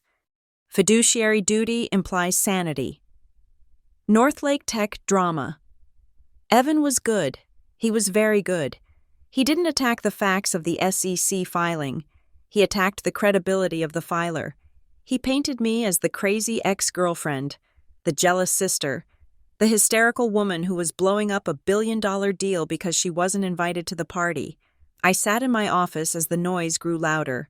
My email was flooding with hate mail. My LinkedIn was being bombarded. Step down. You are ruining the company. Jealous bitch. I turned off the monitor. The sun had gone down. The office was dark. I looked at the mahogany gavel sitting on the corner of my desk. It had been a gift from Arthur when I took the chair. Lead with wisdom, the engraving said. I picked it up. It felt heavy, cold. I had wanted this role so badly. I had wanted to be the leader. I had wanted to be the one who kept everyone safe. But safety was a myth. And leadership wasn't about being liked. It wasn't about being the good one. Leadership was about being the one who was willing to hold the knife when the limb had to be amputated. I opened the bottom drawer of my desk. I placed the gavel inside, next to a stack of old business cards. I didn't need the symbol anymore. I didn't need the validation. I closed the drawer. The stock was down 15%. My reputation was in tatters. My sister hated me. My mentor had betrayed me. I checked my watch. 7 p.m. The earnings call was in 3 days. The shareholders' meeting was in 4. I had started the fire. Now I had to stand in the center of it and make sure it burned the right things. I stood up and put on my coat. Let them call me unstable. I whispered to the empty room. I walked out the door. I didn't lock it. There was nothing left to steal. Earnings week arrived not like a deadline, but like a hurricane. The atmosphere inside Northlake Systems had curdled. The open plan office, usually buzzing with the frantic energy of shipping code, was quiet.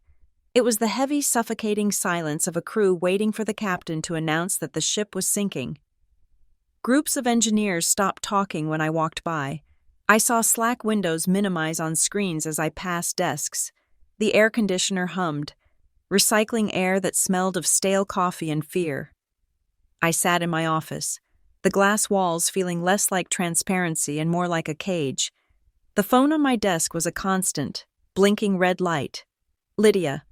The line 2 is an analyst from Goldman, my assistant Sarah said, her voice tight. He wants to comment on the rumors about the proxy fight. Take a message. I said, line 3 is the reporter from the Journal. She says she has a quote from an anonymous board member about your mental health. Tell her no comment. I stared at the monitors. Our stock ticker was a jagged red line, trending downward. Every dip was a vote of no confidence. Every tick lower was the market pricing and the narrative that Evan Marlowe had carefully constructed. Northlake was a great asset trapped in the hands of a hysterical woman. The proxy campaign was in full swing. The coalition of concerned shareholders, the front group funded by Apex Meridian, had sent a letter to every major investor. The letter did not mention product roadmaps or revenue multiples. It mentioned governance instability and personal conflicts. It was a character assassination disguised as a fiduciary alert. I looked at the calendar. The earnings call was Thursday. The combined board and shareholder meeting was Friday. I had 4 days to save the company. I spent the morning in the war room with David, our general counsel. We had swept the room for bugs twice. We had confiscated everyone's phones. The blinds were drawn. "We need to lock down the narrative," David said, pacing the length of the table. He looked 5 years older than he had last week. The SEC filing bought us time, but it also spooked the horses. The investors are terrified that the investigation will freeze their liquidity. Let them be terrified. I said, "Terror makes people listen. We need to file a response to the shareholder letter." David said, "We need to deny the conflict of interest allegations. We need to state clearly that your relationship with the counterparty is adversarial, not collaborative." "No," I said, "if we deny it. We give it oxygen. If I say, 'I am not crazy,' the headline becomes, 'Chairwoman denies being crazy.' Then what do? We attack the premise." I said, I pulled a file from the stack in front of me. I had spent the night digging. I had gone through the due diligence files that Evan had inadvertently exposed when he bragged about his integration history. I had reached out to contacts at the 3 other companies Apex Meridian had acquired in the last 5 years. "Look at this," I said, sliding a document across the table. David picked it up. It was an organizational chart from a cloud computing firm Apex had bought in 22. "Look at Evan's title," I said. David squinted. "Director of Strategic Partnerships?" "Look at the internal title." "David, the one in the HR code." He looked closer. "Lead. Integration risk, asset dissolution." "Asset dissolution." I repeated. "Evan is not a builder." "David, he is a demolition expert. His job isn't to integrate companies, it is to strip them. He goes in, identifies the high-value IP, migrates it to the Apex servers, and then systematically fires the staff and shuts down the brand." I pulled out another sheet. In every single acquisition he has managed, the acquired company's products ceased to exist as a standalone offering within 18 months. The founders were pushed out. The engineering teams were downsized by 70%. I looked at David. "This isn't a partnership. It is an erasure. If we sell to Apex, Northlake dies. The name, the culture, the team. It all goes away. We become a feature in their drop-down menu. We can use this," David said, his eyes widening. "This rallies the employees. This rallies the founders and the long-term holders." I said, "The ones who want to see the 10-year return. Not the quick flip." We drafted the response. We did not mention my sister. We did not mention the engagement. We focused entirely on the track record of the acquirer. We framed the instability not as a result of my leadership, but as a result of a hostile predator circling the gates. It was a strong argument, but arguments do not win board votes. Votes win board votes, and I did not have the numbers. I needed to see Tessa. I knew it was a risk. If Evan found out we were meeting, he would spin it. "See? The sisters are conspiring." But I had to try. I texted her. The boathouse. Midnight. It was a place we used to go as teenagers. A crumbling structure in the park where we would hide from our parents and smoke stolen cigarettes. It was the only place I could think of that felt safe. She was waiting for me on the bench overlooking the dark water. She was wearing a trench coat. The collar turned up. She looked small. I sat down next to her. I did not hug her.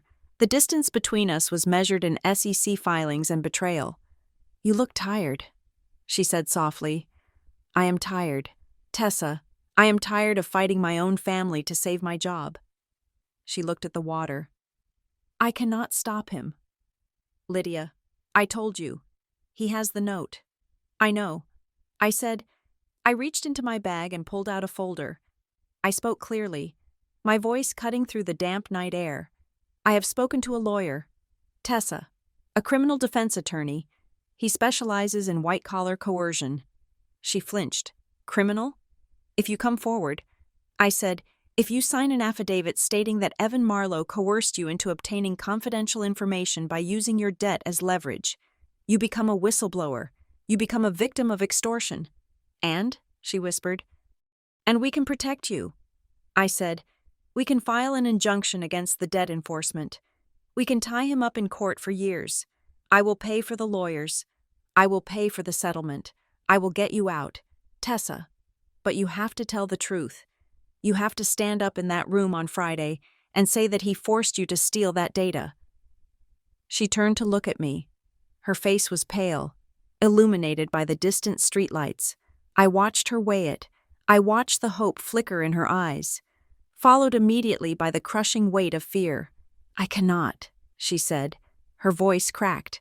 Why? I asked. We can beat him. It is not just the debt. Lydia. She reached into her pocket and pulled out her phone. She opened a folder and handed it to me. I looked at the screen. They were screenshots, dozens of them. Text messages between Tessa and Evan. Tessa. I got the picture of the badge. Sending it now. Tessa. Lydia left her laptop open. I took a photo of the password sticky note. Tessa. He is asking about the quarterly numbers. I told him you looked stressed about Europe. I scrolled down. Tessa. Just tell me what to do. Baby, I want us to win. I looked up at her. These are from before, she whispered. Before I knew about the debt. Before I knew he was using me. I thought I was helping. I thought we were a team. She took the phone back. He has these. Lydia. He has them saved on a secure server. If I turn on him, he releases them. He sends them to the SEC. He sends them to the police. These prove I wasn't coerced. They prove I was an active participant. I am not a victim. Lydia, I am a co-conspirator. I stared at her. The reality of it settled over me like a shroud. She was right. If these messages came out, she wouldn't just be sued. She would go to federal prison, corporate espionage, theft of trade secrets. He has you. I said, he has me. She agreed. Tears ran down her face. He owns me, Lydia. If I don't do exactly what he says, he burns my life down. He sends me to jail. She grabbed my hand. Her grip was desperate, painful. Please, Lydia, just step down. Take the money. If you walk away, he wins. If he wins, he doesn't need to burn me. We can both be safe. Please. I looked at her hand on mine. It was the same hand I used to hold when we crossed the street. The same hand I had held when she got her ears pierced. I felt a surge of protectiveness so strong it made my chest ache. I wanted to save her. I wanted to tell her it was okay, that I would fix it, that I would sacrifice the company to keep her out of a cage. But then I thought of the 400 employees at Northlake. I thought of the engineers who had mortgages. I thought of the customer support staff who had kids in college. If I stepped down, Evan would strip the company. He would fire them. He would ruin hundreds of lives to pad his own bonus. And he would still own Tessa. He would never let her go. A man like that never discards leverage. I pulled my hand away. I cannot do that. Tessa. She recoiled as if I had burned her. You are going to let him send me to prison? She whispered. No, I said. I stood up. I am going to stop him, but I'm not going to do it by surrendering. You are choosing the company over me. She spat. I am choosing the truth. Tessa, you made a choice. You helped him. I cannot erase that, but I will not let him use your mistake to destroy everything I built. I turned to walk away. Lydia, she screamed after me. Don't you dare.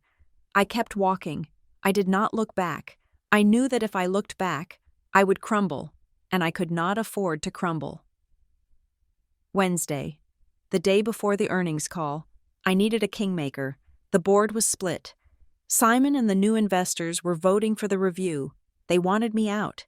They wanted the deal. Arthur was compromised by fear. Marcus was compromised by greed.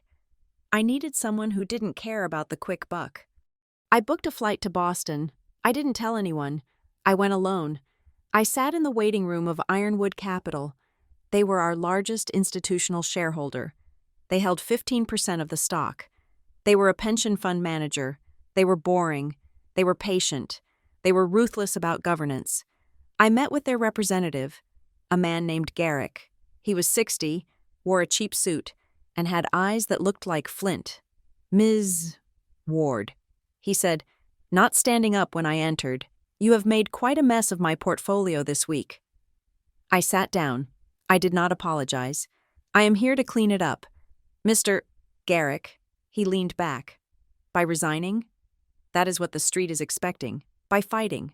I said. I laid it out for him. Not the emotional story, the financial one.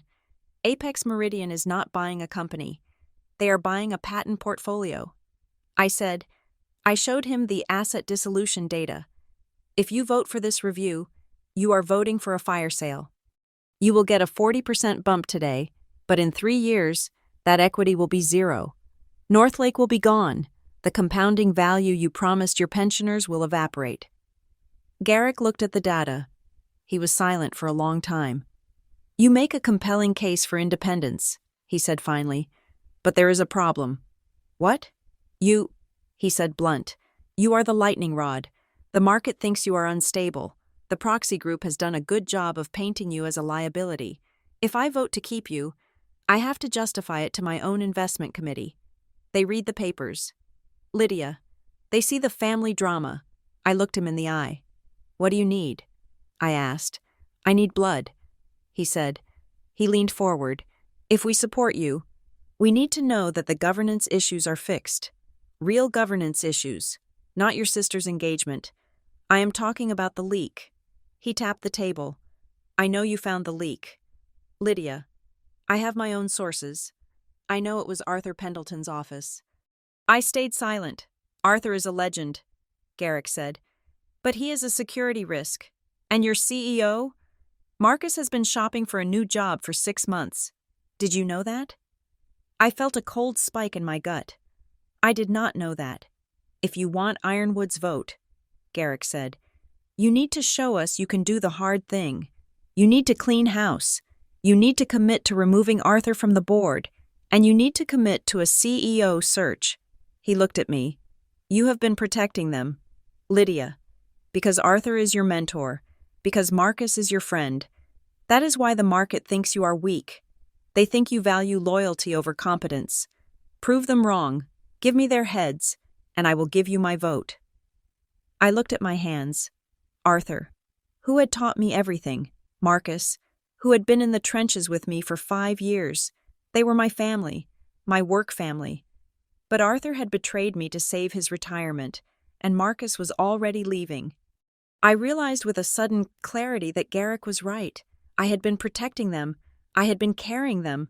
"I will do it," I said. Garrick nodded. "Get it in writing. Before the meeting on Friday." I flew back to the city that night.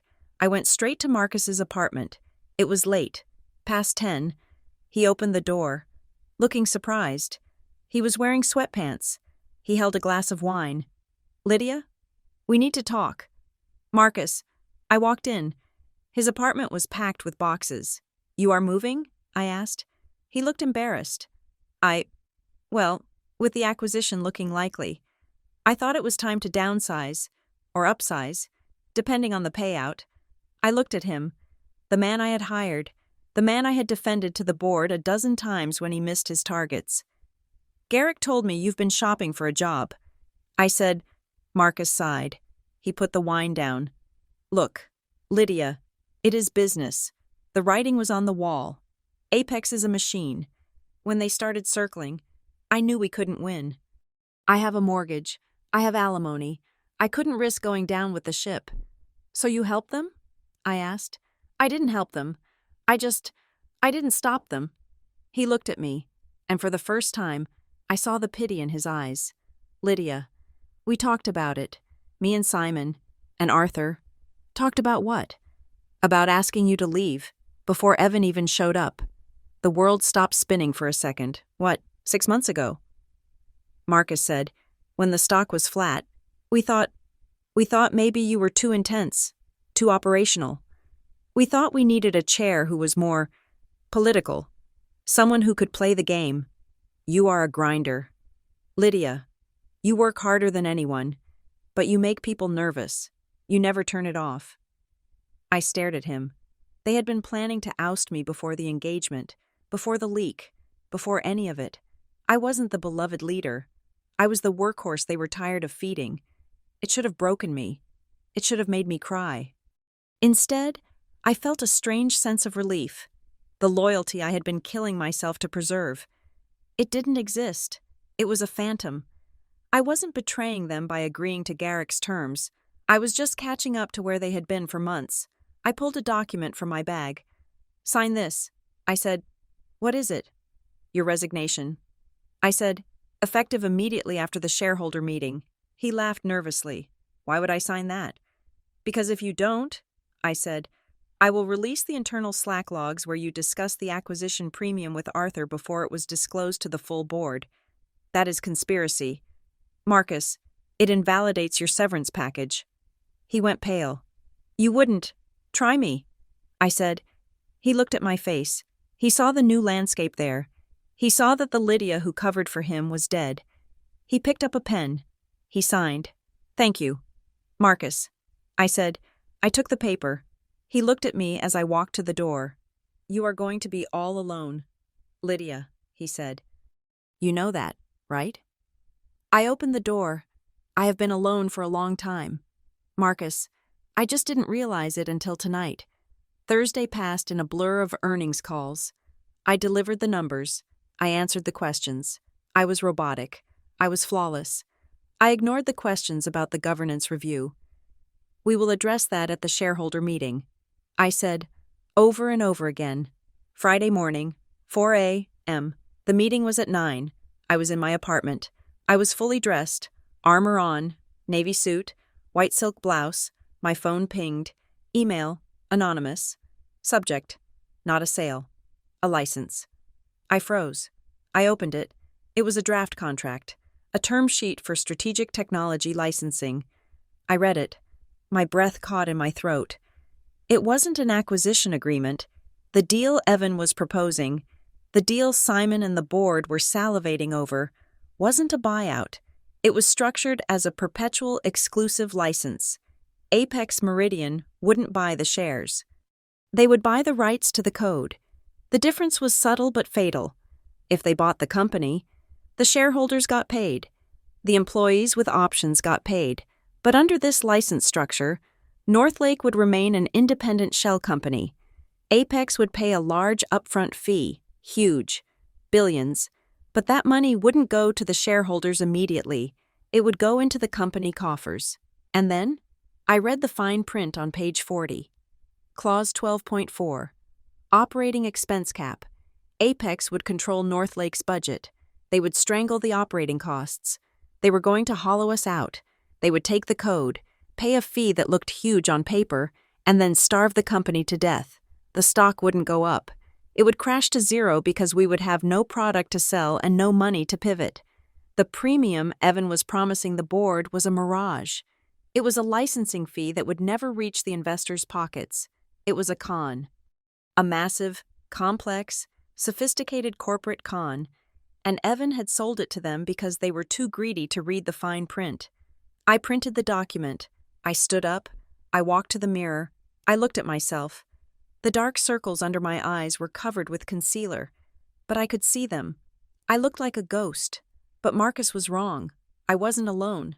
I had the truth. I put the document in my briefcase. I put the resignation letter from Marcus in my briefcase. I put the affidavit I had drafted for the SEC in my briefcase. I walked out of my apartment. The city was dark. The sun hadn't risen yet. The streetlights reflected on the wet pavement. I walked to the Northlake building. It loomed above me, glass and steel. A monument to the last 10 years of my life. I didn't feel fearless. My hands were shaking. My heart was hammering against my ribs like a trapped bird. I was terrified of what I was about to do. I was terrified of destroying my sister. I was terrified of firing my mentor. But I felt certain. I knew exactly who I was. I wasn't the sister. I wasn't the daughter. I wasn't the friend. I was the chair. And I was going to finish this. I walked through the revolving doors. The security guard looked up, surprised to see me so early. "Morning, Ms. Ward," he said. "Good morning. Jerry?" I said. I swiped my badge. The light turned green. I walked to the elevator and pressed the button for the boardroom. It was time to call the meeting to order. The boardroom at Northlake Systems was designed to amplify power. The acoustics were perfect. The lighting was engineered to eliminate shadows, and the view of the city skyline was a constant reminder of the stakes. But at 9 o'clock on Friday morning, the room felt less like a seat of power and more like a courtroom where the verdict had already been decided. I sat at the head of the table. To my right sat Marcus, the CEO, who had signed his resignation letter in my apartment 12 hours ago, though the rest of the board did not know that yet. To my left sat Arthur Pendleton, the mentor who had traded my career for his retirement fund, and at the far end of the table sat Evan Marlowe. Evan looked immaculate. He wore a navy suit that was a shade darker than mine. He had a bottle of water and a single folder in front of him. He looked like the only adult in a room full of squabbling children. The room was packed. The full board was present, the representatives from the major institutional shareholders, including Garrick from Ironwood Capital, were dialed in via video conference, their faces looming on the wall-mounted screens like a jury of giants.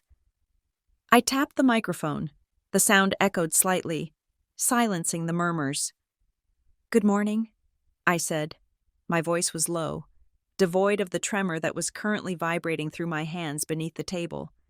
"I call this special meeting of the board of directors and shareholders to order." I looked down the table.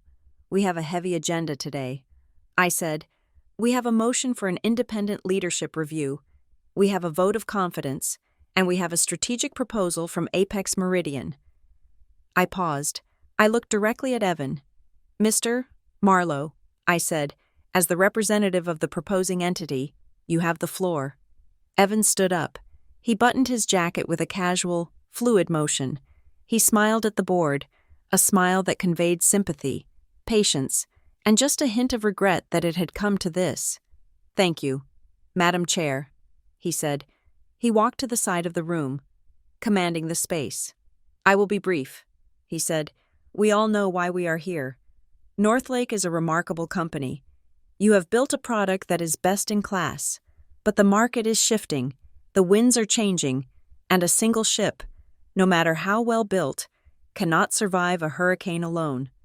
He gestured to the screen, where a simple slide appeared. "Partnership or proxy? Apex Meridian is offering a shelter." He continued, "We are offering a strategic partnership that values your stock at a 40% premium over the current trading price. We are offering stability for your employees and liquidity for your investors." He lowered his voice, leaning against the table, looking at Simon, the VC, who was desperate to sell. "The alternative is uglier," he said. "If we cannot reach an agreement today, Apex will have no choice but to launch a formal hostile tender offer. We will go directly to the shareholders. We will engage in a proxy fight that will be expensive, distracting, and public. We will win that fight. Eventually, but in the process, the value of this company will erode." He turned to look at me. His eyes were cold, dead things masked by a warm expression. "We do not want that, Lydia," he said, using my first name as a weapon. "We want to work with you. We want to help you. But we need a partner who is rational. We need a partner who puts the company above personal feelings. This is our best and final offer. Take the partnership. Let us conduct the review. Let us stabilize the ship, or we go to war." The room was silent. I could see the board members doing the math. They were terrified of the war. They wanted the peace. They wanted the money. Arthur cleared his throat. "I think Mr. Marlowe makes a compelling case," he said, his voice shaking. "We have a fiduciary duty to avoid a proxy fight. If the price is right." I stood up. "Thank you. Evan," I said, I walked to the podium. I did not look at the slide. I looked at the board members. The narrative you have just heard is simple. I said, it is a story about a benevolent giant trying to save a small company from a hysterical woman. It is a good story. It is clean. It is logical. I opened my folio. But it is a lie. I pulled out a document and held it up. Mr. Marlowe speaks of stability. I said, he speaks of partnership. But you cannot partner with someone who is already inside your house stealing the furniture. I placed the document under the document camera. It appeared on the main screen. Magnified. It was the email log I had traced. The one from Arthur's assistant to Argus Strategic. 3 days ago, I said, a confidential board packet containing our unreleased churn data and the draft of our Series E deck was exfiltrated from this building. It was not a hack. It was a forward. It was sent by an executive assistant to a consulting firm called Argus Strategic. I flipped the page. Argus Strategic is owned by Peter Vane. I said, the former vice president of corporate development at Apex Meridian. I heard a gasp from the video screen. It was Garrick. This data, I continued, my voice gaining strength, was then used by Mr. Marlowe in this very room to drive down our valuation leverage. That is not due diligence. That is corporate espionage. Evan did not move. He stood perfectly still. His face a mask of polite interest. That is a serious accusation. Lydia, he said smoothly, do you have proof that I received that data? I do. I said, I put the next document on the screen. It was the affidavit I had prepared for the SEC. This is a sworn statement I filed with the Securities and Exchange Commission this morning. I said, it details the chain of custody, but that is not all. I looked at Simon. The motion on the table today is to hire Sterling and Associates to conduct an independent review of my leadership. I said, the argument is that I am conflicted. I put the ownership chart of Sterling and Associates on the screen. Sterling and Associates is a portfolio company of Gemini Capital. I said, which is majority owned by Apex Meridian. I stared at Simon. You are asking us to hire the fox to audit the henhouse. Simon, did you know? Or were you just too lazy to check? Simon turned a violent shade of crimson. I was assured. You were played. I said, we were all played. This entire week. The leaks, the rumors, the sudden shareholder letter. It is all a coordinated campaign. I picked up the Coalition of Concerned Shareholders letter. I ran a linguistic analysis on this letter. I said, I compared it to the internal memos from Apex Meridian that were released during their antitrust hearing last year. I pointed to the screen, where highlighted phrases appeared side by side. Governance instability, fiduciary misalignment, operational drag. The phrasing is identical. I said, the coalition is not a group of concerned grandmothers. It is a shell entity funded by Apex to depress our stock price so they can buy us cheap. The room was buzzing now. The board members were looking at each other. Then at Evan. The piece he had offered was starting to look like a trap, but Evan just smiled. He shook his head slightly, as if he were watching a toddler try to explain quantum physics. Lydia, he said, his voice dripping with condescension. This is exactly what I mean. You are connecting dots that aren't there. You are seeing conspiracies in standard business practices. Sterling is an independent operator. Argus is a consultant. The industry is small. People know each other. This paranoia is why we need the review. He turned to the board. She is filing complaints with the SEC, he said, his voice hardening. Do you know what that does to your stock? She is torching the company to save her ego. She is dangerous. It was working. I could see it in Arthur's eyes. He was scared of the SEC. He was scared of the investigation. He wanted it to stop. Lydia, Arthur pleaded, maybe we should just pause. If we take the deal, the investigation goes away, right? No. I said, it does not. I took a deep breath. This was it. The nuclear option. You think you are voting on a deal? I said to the room. You think you are voting for a 40% premium? You think you are voting for a buyout? I reached into my briefcase and pulled out the draft agreement I had received that morning. But you aren't. I slammed the document onto the table. This is the term sheet Mr. Marlowe intended to present after I was removed. I said, it is not an acquisition agreement. It is a perpetual exclusive license. I saw Evan's eyes narrow. For the first time, the mask slipped. He looked sharp, dangerous. Where did you get that? He asked. His voice was quiet, but it carried across the room. It doesn't matter, I said. I turned to the screen. I projected clause 12.4. Look at the terms. I said, Apex pays a one-time fee to the company, not to the shareholders, to the company, and in exchange, they get total control over our IP and our operating budget. I looked at the video screen, directly at Garrick. They are not buying us out. Garrick, they are hollowing us out. They cap our expenses. They cut our R&D. They fire 70% of the staff. And the revenue? It goes to them. The stock we hold becomes worthless because the company has no future. It is a zombie entity. I turned back to the room. There is no premium. I said, there is no liquidity event. There is just a slow, painful death, where we get stripped for parts, and Apex walks away with our technology for a fraction of its value. The room erupted. Is this true? Simon demanded. Standing up, he looked at Evan. Is it a license deal? You told me it was a merger. It is a structure, Evan snapped, losing his cool. It is a tax-efficient structure. The value is the same. The value is 0 if we have no operational control. Simon shouted. The chaos was absolute. Everyone was yelling. Arthur was holding his head in his hands. Marcus was trying to make himself invisible. I hammered the gavel. The sound cut through the noise. Order! I shouted. I waited for them to quiet down. We are not going to debate this in the dark, I said. We are going to vote. And we are going to vote on the record. I pointed to the secretary. I want a roll call vote. I said, the motion is to reject the Apex proposal in its entirety and to authorize a full internal investigation into the data breach. But before I could call the vote, the doors at the back of the room opened. Every head turned. It was Tessa. She looked terrible. She was wearing jeans and a sweater. No makeup. Her hair pulled back in a messy knot. She looked like she hadn't slept in a week. She walked into the room. She didn't look at me. She looked at Evan. Tessa? Evan said. His voice was tight. This is a closed meeting. You need to leave. She didn't leave. She walked to the end of the table. She gripped the back of an empty chair so hard her knuckles were white. I have something to say, she said. Her voice was shaking, but it was audible.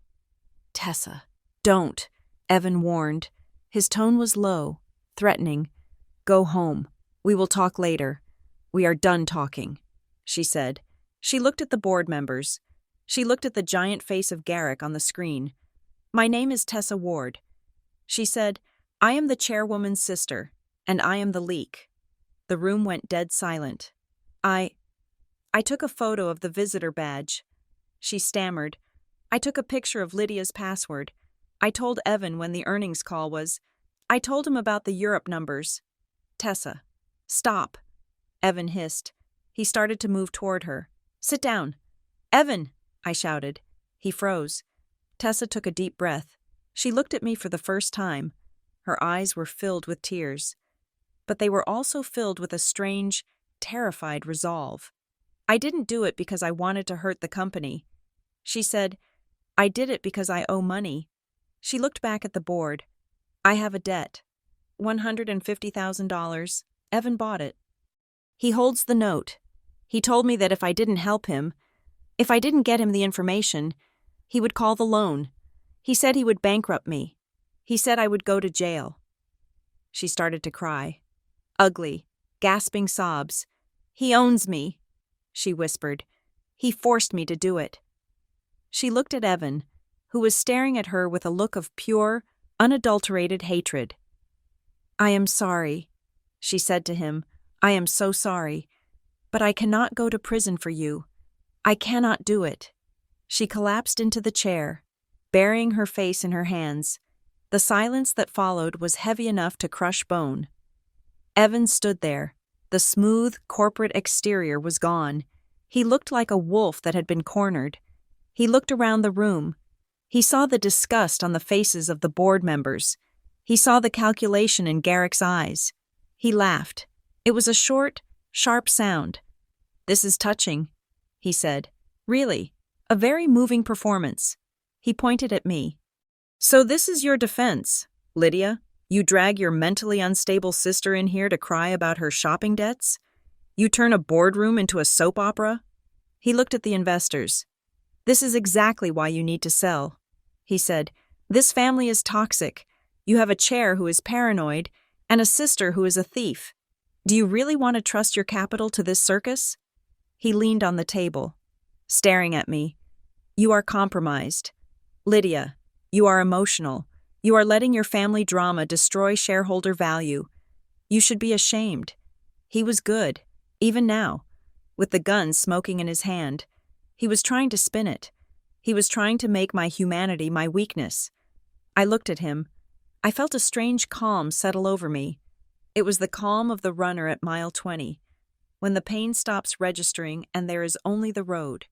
I am not emotional. "Evan," I said. I stood up. I walked over to where Tessa was sobbing. I put a hand on her shoulder. I did not comfort her. I just anchored her. "I am the chair of this board," I said. "And you are right. My family is messy. My sister made a mistake. I made a mistake by trusting people I shouldn't have."